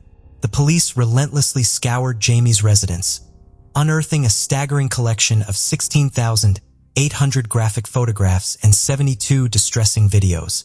These explicit materials depicted unimaginable acts of violence, including sexual assault and snuff films showcasing torture and murder. Shockingly, it became apparent that Jamie himself was actively engaged in the creation of his snuff film, a chilling revelation. In an admission, he confessed to deriving pleasure from acts of strangulation. Alarmed by their son's dark fascination, Jamie's parents abruptly cut short their vacation to meet with the authorities. During their conversation, they disclosed that Jamie had been exposed to this disturbing brand of ultra-violent pornography since he was just 14 years old. It is possible that his exposure to such content could have occurred even earlier. Though their intervention came about when they discovered his activities, they were unable to confiscate his laptop since he required it for school. They reached out to the internet provider and arranged for access to certain websites to be blocked. Nevertheless, at the age of 14, he independently contacted the internet provider and secured his own private Wi-Fi by making the payment, ensuring that his parents remained unaware of his continued access to these websites. When his parents initially discovered him viewing these videos, they grew alarmed and informed the police and Child Protective Services. However, they were informed that no action could be taken, as viewing such content was not deemed illegal. During the investigation, law enforcement discovered a collection of notepads containing 40 distinct narratives penned by Jamie. These stories revolved around the themes of inflicting harm, sexual assault, and the killing of women. Additionally, it was uncovered that Jamie had scoured social media platforms, printing and marking images of young girls with nooses around their necks. Among the narratives was one titled Georgia Williams in Surprise, mirroring the tragic events that befell Georgia. Authorities suspect that this particular narrative may have been a premeditated plan, conceived from the outset to be actualized. Jamie initiated the writing process in January, completing it a mere 3 weeks before the murder occurred. Jamie stubbornly withheld any information regarding the whereabouts of Georgia's body, vehemently maintaining his innocence. Faced with his refusal to cooperate, investigators embarked on a painstaking journey to retrace Jamie's movements from the Monday morning following Georgia's murder. Their investigative trail commenced at the petrol station where surveillance footage captured Jamie refueling his vehicle, unaware that Georgia's lifeless body lay concealed in the back of his van. Following the fuel stop, Jamie embarked on a journey spanning 60 miles, Maig eventually arriving at a movie theater. Remarkably, he callously abandoned Georgia's remains in the van parked within the theater's lot before proceeding inside to indulge in a film screening. In a disturbing turn of events, Jamie's actions at the movie theater represented his twisted attempt to fulfill his desire to take Georgia out on a date, albeit in a macabre and horrifying manner. However, law enforcement lost track of Jamie following his departure from the theater, prompting authorities to issue a public appeal for information regarding his whereabouts. Fortunately, this appeal yielded results, with individuals coming forward to report sightings of Jamie's van in the vicinity of the New York-Georgia mountain pass near Exum. This area, abundant with dense woodland and treacherously muddy terrain, served as the backdrop for Jamie's attempt to evade capture. Recollections of Jamie and his van were vivid among locals, particularly due to an incident where his vehicle became mired in mud. Good Samaritans had intervened to help extricate it from the muck. Acting on this crucial tip, law enforcement ventured into the wooded area where Jamie had been spotted. Tragically, it was in this secluded setting that they made the grim discovery of George's unclothed body. Following the recovery, George's remains were transported back to Shropshire. A subsequent post-mortem examination revealed that Georgia had succumbed to asphyxiation, likely resulting from pressure applied to her neck by a ligature. Additionally, forensic analysis uncovered bruising on her back, indicative of Jamie having forcefully pressed her downward using his knee, exacerbating her helplessness and suffering. Despite steadfastly maintaining his innocence and denying any involvement in her murder, Jamie's stance took a dramatic shift on the inaugural day of the trial in December 2013.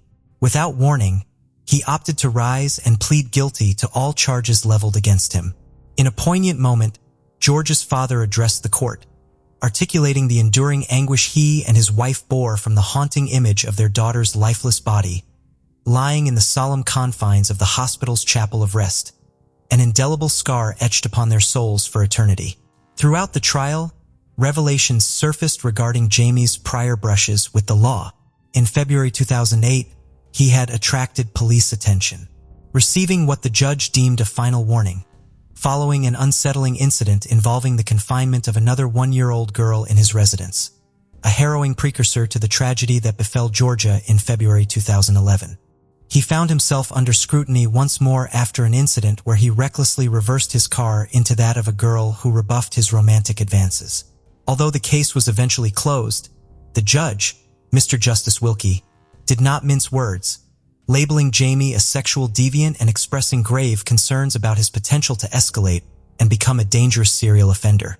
Consequently, Jamie was handed a whole life term, a sentence reserved for the most heinous of crimes, ensuring he would spend the rest of his days behind bars without the possibility of parole. This marked Jamie as the 46th individual to receive such a sentence, setting a grim record as the youngest in history to be condemned to a whole life term. Justice Will's remarks during sentencing painted a chilling portrait of the events, underscoring the profound anguish inflicted upon Georgia. He emphasized the torturous nature of her ordeal, highlighting Jamie's twisted fixation with violent and sadistic pornography, culminating in a grotesque display of power over his victim as she faced a harrowing demise. Jamie Reynolds bowed his head in shame as Georgia's grief-stricken parents and sister listened to the harrowing details of her tragic demise and the horrors she endured at his hands.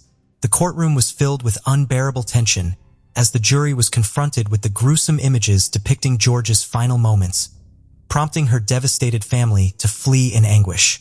In 2014, Reynolds sought to appeal his whole life sentence, but was met with defeat. The following year, a serious case review castigated police officers, children's services personnel, and mental health professionals for their handling of Reynolds before the murder. The review highlighted systemic failures in interagency collaboration when Reynolds had previously come to law enforcement's attention 5 years earlier, following an incident where he attempted to strangle another girl at his residence. Georgia's parents expressed profound sorrow upon reading the report, lamenting the missed opportunities to intervene and prevent their daughter's tragic fate, stating, "Having lost Georgia to pure evil, we cried when we read this report and the failings of all agencies involved because it was so obvious that Reynolds was, if not one already, a murderer in the making." Georgia's death could have been prevented. Outside the courtroom, Mr. Williams expressed the family's profound grief, stating, "There is no sentence that we can ever say we're satisfied with because it'll never bring Georgia back. She's dead. She's gone physically and lives in our hearts." He emphasized the irreparable loss they experienced and lamented that regardless of the length of Reynolds' prison term, he still retained the one precious gift he had denied their daughter life.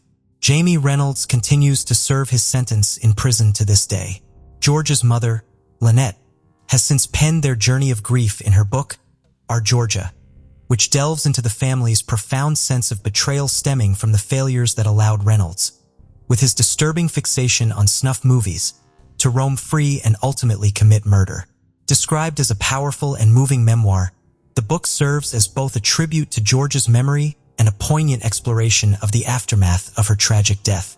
Georgia's tragic passing inflicted irreparable wounds upon those who cherished her, leaving behind an unfathomable void. Her absence stands as a poignant reminder of the fleeting nature of life and the importance of treasuring each precious moment with our loved ones. In the wake of her loss, the community united in solidarity, offering unwavering support to Georgia's grieving family and friends, providing a source of solace during their darkest days. The case of Carol Malti. Carol Nicole Malti was born on September 19, 1995, in a small province in Italy, to parents Fabio and Josephine. Her mother was of Italian descent, while her father had Dutch heritage. When Carol was just 4 years old, her parents divorced, and she remained with her mother. Her father moved back to the Netherlands, where he remarried and had more children. Despite her father's lack of support, Josephine chose to stay in Italy and raise Carol on her own. Carol and her mother lived in a small community called Sesto Kenda. Her mother worked multiple jobs to provide Carol with a good education and opportunities for a better life. As a result, Carol grew into a beautiful, kind, and sociable young woman with many friends and an easy rapport with others. She was an active schoolgirl who participated in sports, such as horseback riding, and regularly attended a dance studio. Carol was fluent in 3 languages, loved traveling across Europe, and was an avid reader who could engage in conversations on a wide range of topics. As Carol entered her teenage years, she had many admirers and enjoyed being the center of attention. After completing her secondary education, Carol enrolled in a technical university to study industrial design, arts, and fashion. During her freshman year, Carol discovered she was pregnant after developing a romantic relationship with a young man studying architecture and design. The pregnancy was unexpected, and both Carol and her father were unprepared. Despite the challenges, Carol decided to keep the baby. In February 2016, Carol, then 20 years old, gave birth to a son. The arrival of the baby significantly impacted her life. Due to financial constraints, she had to leave school to support themselves and their child. She relocated to Verona in search of better opportunities to provide for their family. Carol found employment as a sales consultant in a cosmetics and perfume retail chain when her son was 1 year old. Meanwhile, her boyfriend worked on projects from home and took care of their son. However, in mid-2019, Carol's life took another turn when she fell in love with Angelo. They began a passionate affair, secretly meeting in hotel rooms and exchanging messages at night. The affair lasted for about 6 months, during which they tried to spend as much time together as possible. But just before the new year, Carol's boyfriend discovered her infidelity and decided to end their relationship. Carol thought it was for the best that she was leaving, as she had already planned to move in with her new boyfriend. However, they faced a challenge. Angelo lived with his parents, and Carol couldn't join him with her child from a previous relationship. They decided to rent a place together, but their plans were disrupted, which left them jobless and unable to afford a home. Carol had to move into Angelo's parents' house and temporarily leave her 4-year-old son with his biological father. Carol struggled financially, but Angelo and his parents supported her as much as possible. She had to rely on them completely, unable to contribute to her son's care. To make matters worse, her mother was diagnosed with Parkinson's disease, which required expensive treatment. In desperation, Carol looked for ways to earn money from home to support her son and ailing mother. She turned to social media and created a YouTube channel, sharing her experiences of life in isolation. Although her content didn't attract much attention, her striking appearance drew comments, including some unwanted and inappropriate proposals. A subscriber suggested that Carol create an account on the adult content platform OnlyFans, citing her attractive appearance and potential for quick success. Taking this advice, Carol registered under the pseudonym Charlotte Angel and began posting intimate photos and videos. She quickly gained a large following and started earning a substantial income.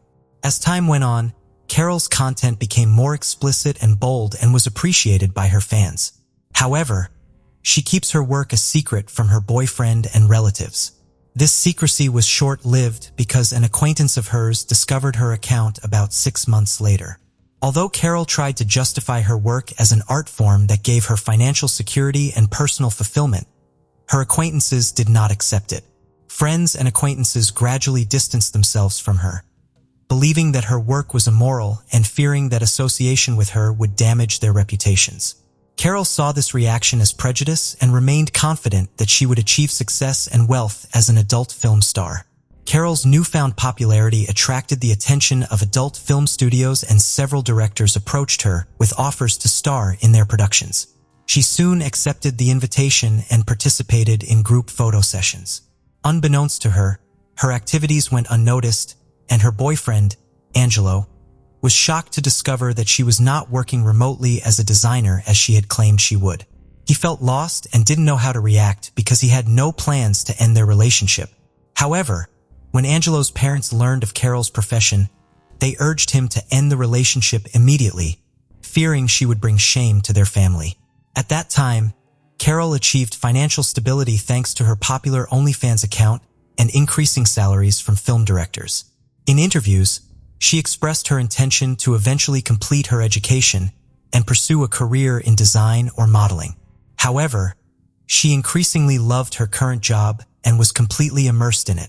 Despite her success, Carol faced constant moral pressure from those around her, who judged and tried to shame her. This led to certain psychological trauma. She defended her profession, calling it art, and supported women's right to choose a career without fear of judgment or social consequences. At the age of 25, Carol moved to Rescaldina, a small town in the province of Milan, with the intention of starting again. She planned to abandon her career in the adult entertainment industry and secure a job as a sales consultant at a perfume shop. However, this job of hers only lasted for a short time. A few months later, Carol met David Fontana, a 42-year-old local banker with a passion for photography, especially nude photography. They connected online, where David was searching for photo models for his projects. Carol reciprocated his offer, and upon their first meeting, they felt an intense mutual attraction. Despite being married, David pursued a relationship with Carol and they began dating. Their relationship involved photo sessions that often led to intimate encounters. David soon discovered Carol's past experience in the adult industry and encouraged her to resume her career, citing her talent. However, David's feelings for Carol were complex. He loved her, desired to possess her, and also enjoyed watching her in adult films. In March 2021, David divorced his wife and moved in with Carol, allowing them to explore their most explicit fantasies together. He assisted her in creating content for OnlyFans, a platform where she gained immense popularity. However, David took a share of the profits from their joint work. As Carol's success grew, she began receiving lucrative offers from foreign directors and studios for film shoots. David was a jealous boyfriend who would become annoyed when others showed interest in Carol in public or tried to flirt with her. However, he never interfered with her work as an adult film actress, treating it as a normal job that she felt comfortable with. On the other hand, after Angelo and Carol broke up, Angelo confessed that he had missed her and asked to get back together, saying that he would accept her profession and not restrict her freedom. Carol appreciated Angelo's efforts but revealed that she had already met someone else. Even so, Angelo and Carol continued to communicate. However, when David found out, he became angry, threatened Angelo, and burned his car and finally break up with Carol. Angelo reported the incident to the police, who issued a restraining order against David, but ultimately found no evidence linking him to arson. As Carol's career took off, Carol frequently traveled for filming and attracted a large following. She was trying to buy a house for herself and her son and planned to leave the adult film industry to focus on raising her son. To achieve this goal, she started creating custom videos for fans, who would send her scripts and pay her to make their fantasies come true. This idea brought high profits to Carol. Carol and David continued to work together in film despite their personal separation. During a September 2021 film shoot, Carol met co-star Salvatore Galdo, and a romance blossomed. She and Salvatore eventually formalized their relationship, deciding to get married after taking the time to ensure they were both ready to move forward. As they planned their future together, they made a conscious effort to maintain their independence and keep their relationship private. They had learned from past experiences and wanted to approach their new relationship with a clear understanding of each other's needs and boundaries. In the end, Carol and Salvatore were able to build a strong foundation for their relationship, free from the entanglements of their past. They were able to move forward together, focusing on their shared future and leaving their complicated pasts behind. Carol's social media activity had slowed down significantly. Although new posts occasionally appeared on her account, she rarely interacted with anyone, keeping her responses brief. Her latest photo suggested she had recently gone on a seaside vacation, but she hadn't shared her plans with anyone. Everything was happening peacefully. But on March 20th, 2022, in a deserted area near Italian Borno, a passerby had made a disturbing discovery. He had been walking along a cliff when he had spotted large black bags of trash on a slope near a body of water. He had felt uncomfortable seeing garbage in such a beautiful location, so he had decided to throw it away. When he had approached one of the bags, he had noticed that it was unusually heavy. His curiosity had turned to horror when he had seen human fingers poking out through the tear in the polyethylene plastic. The man who quickly contacted the police, and when officers arrived, they found 4 bags with a human body that had been divided into 18 parts. Due to the extreme disfigurement, identifying the remains seemed unlikely. Forensic analysis showed that the victim was a young woman who had been deceased for at least 2 months, but the cause of death could not be determined. It was clear that the body had been stored in a freezer before being thrown off a cliff in a remote area, likely with the intention of remaining hidden for a long time. Upon impact, the bags tore, spilling some of the contents. The perpetrator had attempted to conceal the victim's identity by removing any distinctive features, such as tattoos. Although damaged remnants of these tattoos still existed, the skin in those areas had been severely damaged with burns from hot objects, cuts, and acid. Despite this, police were able to piece together fragments of the tattoos and compare them with a missing persons database. A breakthrough came when a news report about the body was broadcast, asking anyone who might recognize the described features to come forward. Shortly after, a woman who worked in adult films visited the police station and identified the tattoos as belonging to a colleague who had disappeared in early January. The actress knew the deceased as Charlotte but did not know her real name. This new information was crucial, as it allowed police to establish the victim's identity and real name. Once her identity was known, it was revealed that she had become engaged to Salvatore Galdo, a colleague, shortly before her disappearance. However, Galdo had not reported his fiancée missing, which raised suspicions. He was detained as the first suspect, but he appeared genuinely distraught over his fiancée's death and puzzled as to why he was under suspicion.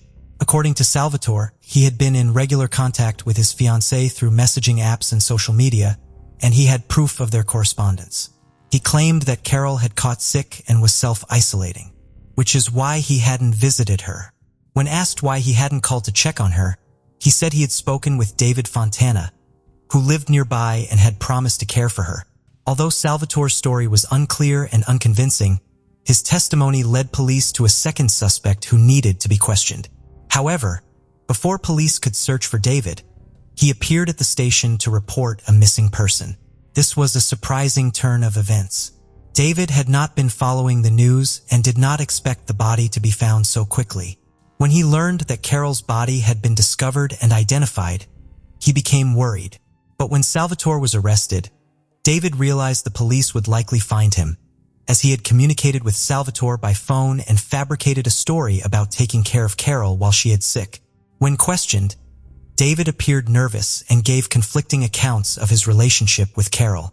He claimed he and Carol were close, but they had not seen each other in months and she had suddenly stopped contacting him. After hours of questioning, David finally cracked under the pressure and began confessing that he had accidentally killed Carol, claiming it had happened in early January during a filming session for a client who had paid a large amount of money. The script had called for him to tie and gag Carol, put a bag over her head, and brutally beat and torture her with tools, including a hammer. David and Carol had agreed that David wouldn't hit her too hard, but she would act like she was in a lot of pain. However, David claimed he had delivered a hammer blow and fractured her skull. When he removed the bag, he saw that she was about to die, but instead of seeking medical help, he had decided to end her suffering with one last blow of the hammer. But surprisingly, the investigation revealed that the mysterious customer was actually David, who contacted Carol using a fake account. He had come up with a revenge plan because Carol had wanted to leave him. At about 9 p.m. on January 11th, David had used a hammer to kill Carol. The next day, he had bought a large freezer using Carol's credit card, as well as a saw and axe from a hardware store, which he had used to dismember her body. David had attempted to disfigure her body to prevent identification by removing her tattoos and skin and attempting to burn and shred the rest. After murdering Carol, David stored her body parts in bags and kept them in a freezer for over 2 months. During this time, he deceived her relatives and friends by communicating with them through her phone and social media accounts, creating the illusion that she was still alive. By the March, David thought it was safe to dispose of the body and dumped it off a cliff in a remote area. He hoped that the remains would either never be found or would have decomposed beyond recognition by the time they were discovered. However, the body was found just 2 days later, and authorities tracked David down within a week. The most puzzling aspect of the case is that none of Carol's relatives or friends reported her missing, despite her disappearance occurring nearly 3 months prior. They were all convinced by the messages and social media posts David had created, and even her fiancé, who thought she was ill, didn't become alarmed when she failed to answer his calls or visit him.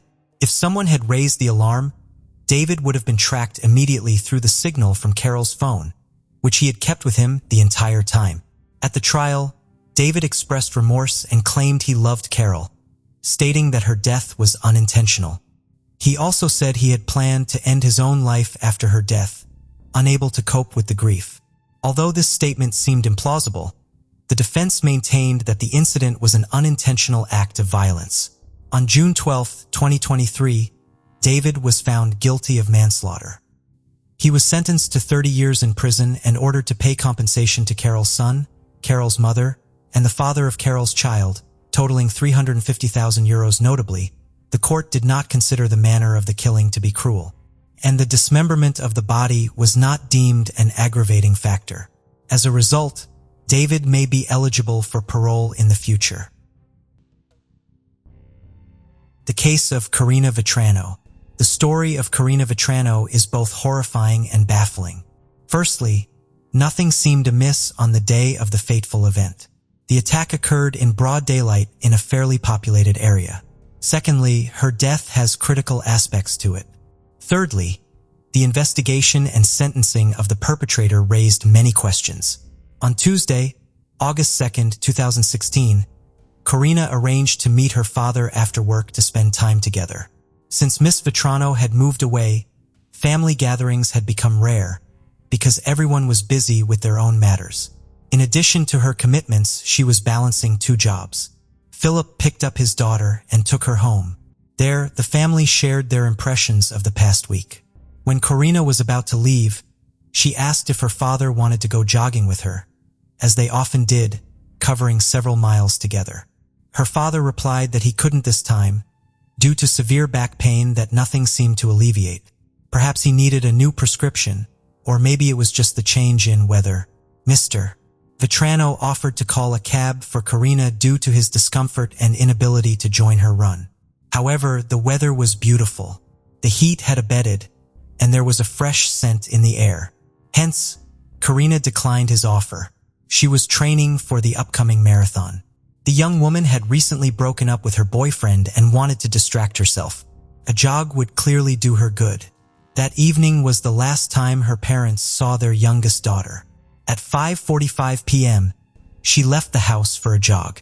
Her first stop was Spring Creek Park, a cozy and tranquil place buried in greenery, a true paradise amongst the city's infrastructure. However, only part of the park was available for walking. The rest was covered with thickets and swamps. Mr. Vetrano asked his daughter to stick to her usual route and stay away from unfamiliar paths and people.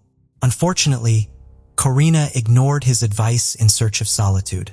She decided to go to a grassy, deserted place. Karina's thoughts were abruptly interrupted. She felt a sharp pain in the back of her head and fell down. This rash decision cost the young woman her life. A frightening uncertainty entered the Vetrano home.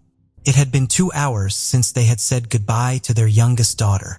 She should have been home by now, or at least answering the calls of her parents, who were frantically trying to reach her. And she had promised to keep her cell phone with herself. The anxiety was growing. Her father sensed that something was wrong and decided to seek help from his neighbor, the chief of the New York City Police Department. They were on good terms, and the high-ranking official knew that Philip would not make a fuss over nothing. After that, Karina Vetrano was reported missing. Police began searching for the young woman, combing the park area and surrounding streets. As a result, experienced canine units were brought in. Since it is known the first 24 hours after the seizure, the disappearance of a person are crucial. Law enforcement utilized all available resources before nightfall. At the same time, Mr. Vetrano, along with a group of volunteers, searched for his daughter on his own. He scoured the park from end to end, combing paths and wading through tall grass, all while making phone calls. As dusk fell, he noticed a light in the grass. As he approached, he recognized Karina's phone. Maybe she lost it and just didn't let them know?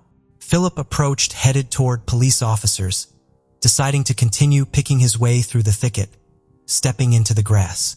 As he ventured further, Philip stumbled upon something soft, a partially undressed female body lying face down. When he turned it over, a familiar face stared back at him. A desperate scream escaped from his father's chest. It was Karina. She hadn't simply lost her phone as he had initially believed. His little girl didn't answering her phone because life had been cruelly taken from her. The crushing realization of what had transpired overwhelmed Mr. Vetrano. The police, hearing the screaming and yelling, quickly rushed to him. They dragged Philip away from his daughter's body, explaining that it was now a crime scene. They emphasized that anything in the vicinity could be considered evidence, and implored him not to touch anything to prevent tampering. On the journey home, Mr. Vetrano was lost in thought, tormented by how to break the news of their daughter's death to his wife. Images of past memories flooded his mind. He recalled vividly how on July 12, 1986, in Queens, their second daughter was born. From an early age, Philip had been proud of Karina. She was obedient and well-mannered. He remembered taking her to school for the first time and how excellently she performed academically. Her strong educational foundation enabled her to earn advanced degrees. Karina graduated from St. John's University with a master's in speech pathology.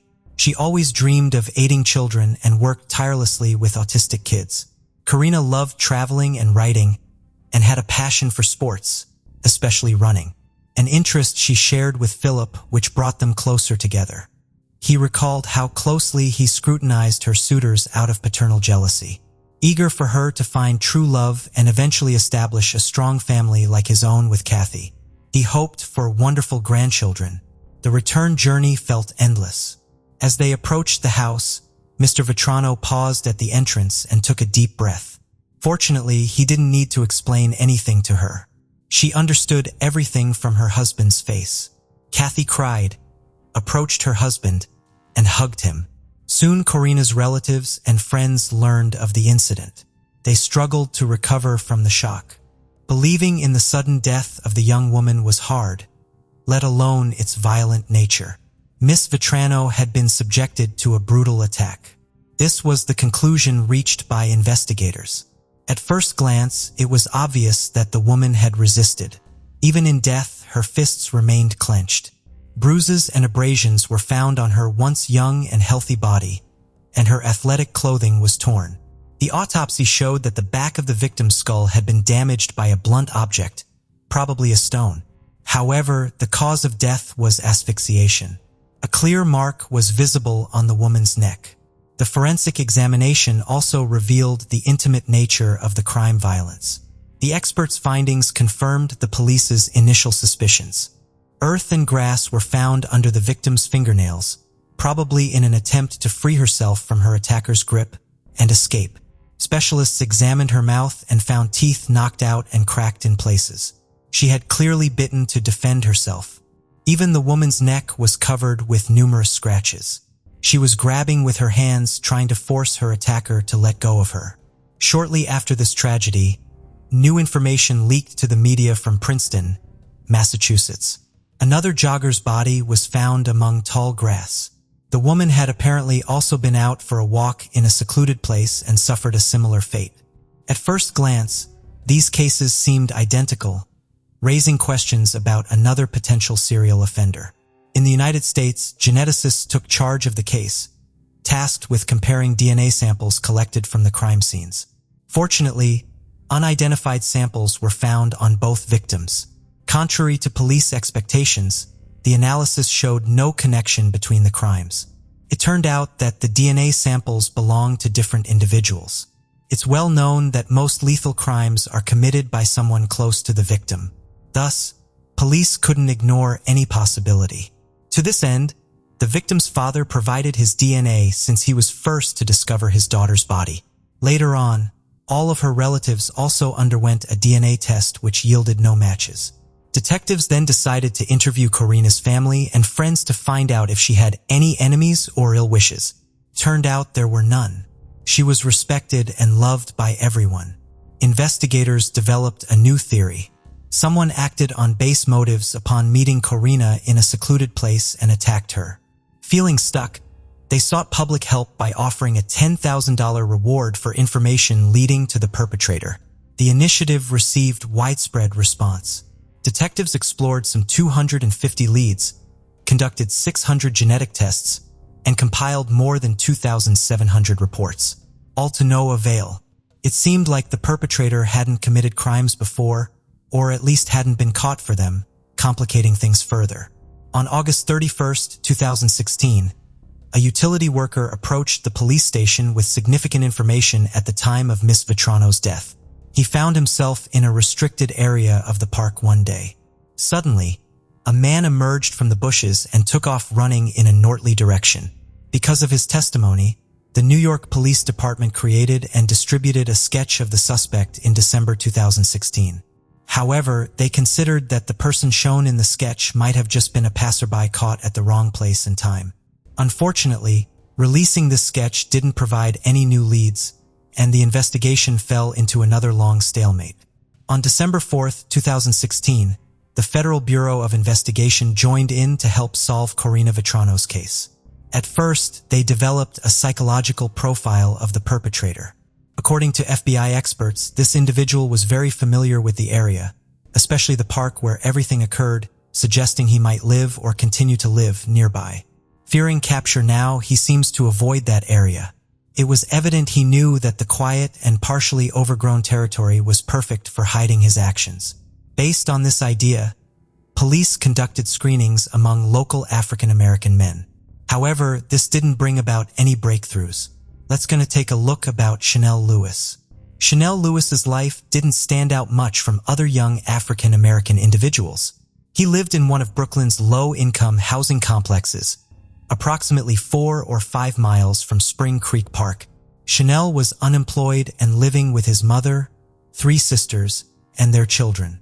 One detail setting him apart was his diagnosis of paranoid schizophrenia. Yet this did not stop him from graduating from a private school for students with emotional and behavioral issues. Former classmates remembered Chanel as a quiet loner who constantly faced bullying. One shared that even girls intimidated and punched him. He had no friends. Another peer noted that while Lewis sometimes fought back, he wasn't effective at it and often got ridiculed for his clothing and appearance. Chanel always wore a hoodie and would smirk and walk away when things got tough, earning him the unfortunate nickname, African Lizard. 17-year-old Danielle Munns, a fellow student, described Chanel as a bright student with good grades. He liked to show me funny videos on the bus, she recalled. I never saw him being cruel. Some sources reported that the young man once claimed he wanted to harm all the girls during his time in middle school, even posing the question, what happens if I bring a knife to school? Dr. Edward Dana, the executive director of the school to which Chanel was transferred, commented on this. We received no reports of threats in middle school. During his time at our school, he had no disciplinary sanctions. I never heard him make threatening statements towards other students. Nonetheless, Chanel was a troubled teenager who often experienced bullying. He dreamed of working in social services, aspiring to help those in distress. When conflicts arose at home, he would wander the streets frequently and visit the park. Lewis had several minor encounters with the police, 2 for violations in Spring Creek and 1 for urinating in public in May 2016. Another incident happened when a local merchant reported Lewis for loitering in his store with a crowbar. Responding officers checked Chanel's ID and released him as he had no prior incidents. However, this information was retained by the police and later played a crucial role in the investigation into Karina Vetrano's death. In February 2017, Detective John Russo, who was involved in the investigation, remembered something significant. He had repeatedly seen a young man in a hoodie wandering around the park. Russo even attempted to follow him once. Intrigued by his behavior, the young man walked slowly and stopped for long periods in front of houses near the park, as if scouting them for potential burglaries. However, Russo lost sight of him when he contacted his colleagues by phone. Following a store owner's report of suspicious activity, teenager matching Chanel's description came to the police's attention 2 months into the investigation. Detective Russo recalled this wanderer, thinking he might have seen or heard something relevant. Investigators then focused on Chanel Lewis, after Detective Russo took a closer look at his file. Chanel's peculiarities had raised their interest. The police began inquiries about him, questioning acquaintances and teachers. It emerged that he had allegedly expressed a desire to harm girls. This news stirred significant concern and suspicion. With no other leads, officers decided to focus on Lewis. It was discovered that during Karina's death, Chanel was not at home. After an argument with his family, he had gone to the park. Upon his return, his appearance was disheveled, his clothes torn, and he had visible bruises and abrasions. When his mother inquired about what had happened, Lewis claimed he had been attacked. His account matched the timeline with a witness's description of a man fleeing the park. Additionally, on August 3, 2016, Lewis's father, a former school principal, took him to the hospital for treatment of severe wounds, mostly cuts, and he also had an injured hand. The investigators reviewed the medical records from that day and found the story plausible. However, they noted similarities between events involving Chanel Lewis and Karina Vetrano. On February 4, 2017, Chanel was brought to the police station and voluntarily provided his DNA for analysis. Detectives wondered if a perpetrator would willingly do this. The interrogation began on the morning of February 5th. Lewis admitted that he was indeed in the park around 5 p.m. on August 2, 2016, but clarified he was walking on dirt paths, listening to music, not through thickets. He confessed to encountering a young woman jogging with her phone in her hand. When asked by detectives if something happened when he encountered her, Chanel nodded and quietly said yes. I was walking in the park trying to distract myself from a family argument when I met a woman alone. He began again. I decided to follow her. When she passed by me, I grabbed her shoulders and threw her to the ground, then hit her face about 5 times so she couldn't scream. He recalled how his punches knocked out several of her teeth, injuring his own hand in the process, echoing details eerily consistent with earlier evidence they had gathered. He also mentioned that the struggle lasted about 5 minutes. Miss Vetrano fiercely resisted by biting. To avoid drawing attention, Lewis dragged her off the path into Tall, where he tried to undress and assault her. She was horrified, but kept resisting. Chanel then strangled her until he realized she was no longer alive. When asked if he knew the victim beforehand, he replied, I did not know her before this. It all happened by chance. The motive for the act was unexpected and bizarre. Loud music played by a neighborhood gang member for hours had triggered Chanel's hatred and uncontrollable aggression. These negative emotions were unleashed on the unfortunate woman. A strange reason indeed. Investigators' confusion faded when DNA comparison results matched perfectly. Microscopic traces found on the body and phone belonged to Chanel. Consequently, the police and prosecutor concluded the case was solved and ready for court. However, the motive still seemed unlikely. It's possible Chanel had noticed Karina before, since he often went to that park. He might have seen her with her father, liked her, and decided to approach her. After being rejected, he became furious and attacked her, causing the situation to spiral out of control. This scenario would have been more understandable. On November 5, 2018, the trial against Chanel Lewis began. Despite his previous statements to authorities, Lewis pleaded not guilty, a stance echoed by his family denying his involvement in the crime. The prosecution charged Lewis with ending a life and sexual assault, facing him with a sentence ranging from 25 years to life imprisonment. The debate over Lewis's guilt not only unfolded in the courtroom, but also spilled over into the media. Lewis's defense team stirred things up by pointing out alleged legal violations during his arrest. Along with several news outlets, they claimed racial bias and discrimination. However, the judge dismissed these allegations as baseless, emphasizing that the investigation complied with legal standards. The prosecution presented tangible evidence and DNA analysis findings, while the defense argued that this evidence was insufficient and contaminated due to many people at the crime scene, including Karina's father, who discovered her body. Forensic biologist Linda Rosano stated that odds of the DNA belonging to someone other than Lewis were 1 in 6 trillion. The prosecutor also introduced Lewis's phone records, revealing his internet searches on second chances and forgiveness in Catholicism, which raised questions about what sin Chanel hoped to atone for. The release of Lewis's confession video sparked further controversy. His lawyers argued he was under immense pressure, leading to a coerced confession. They suspected police might have fabricated evidence. The recording commenced only after Lewis was pressured, raising concerns that the search of his home violated protocols. The defense suggested that the investigation into Karina Vetrano's death was initially mishandled. With public pressure mounting for an arrest, they argued Lewis became a scapegoat. The jury was deeply influenced by the defense's compelling arguments. After considering both sides, jurors could not reach a conclusive verdict. On November 21, 2018, the judge declared a mistrial. A retrial was initially scheduled for January 22, 2019, but later postponed to March 2019.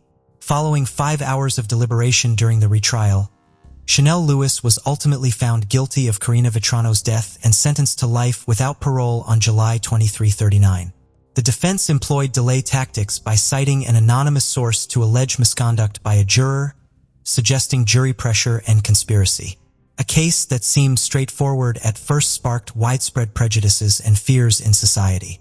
Karina Vetrano's tragic death affected many, serving as a stark reminder for women to remain vigilant about their safety. Thank you for joining us on this journey into the depths of unsolved mysteries. Cold cases not only challenge our understanding of the past, but also ignite our curiosity and determination for answers. Remember to subscribe to stay updated on our latest investigations. And if you have any information regarding the cases we've covered, don't hesitate to reach out. Together, we can shed light on the shadows of the past and bring closure to those who seek it. Until next time, stay vigilant, stay curious, and never stop seeking the truth.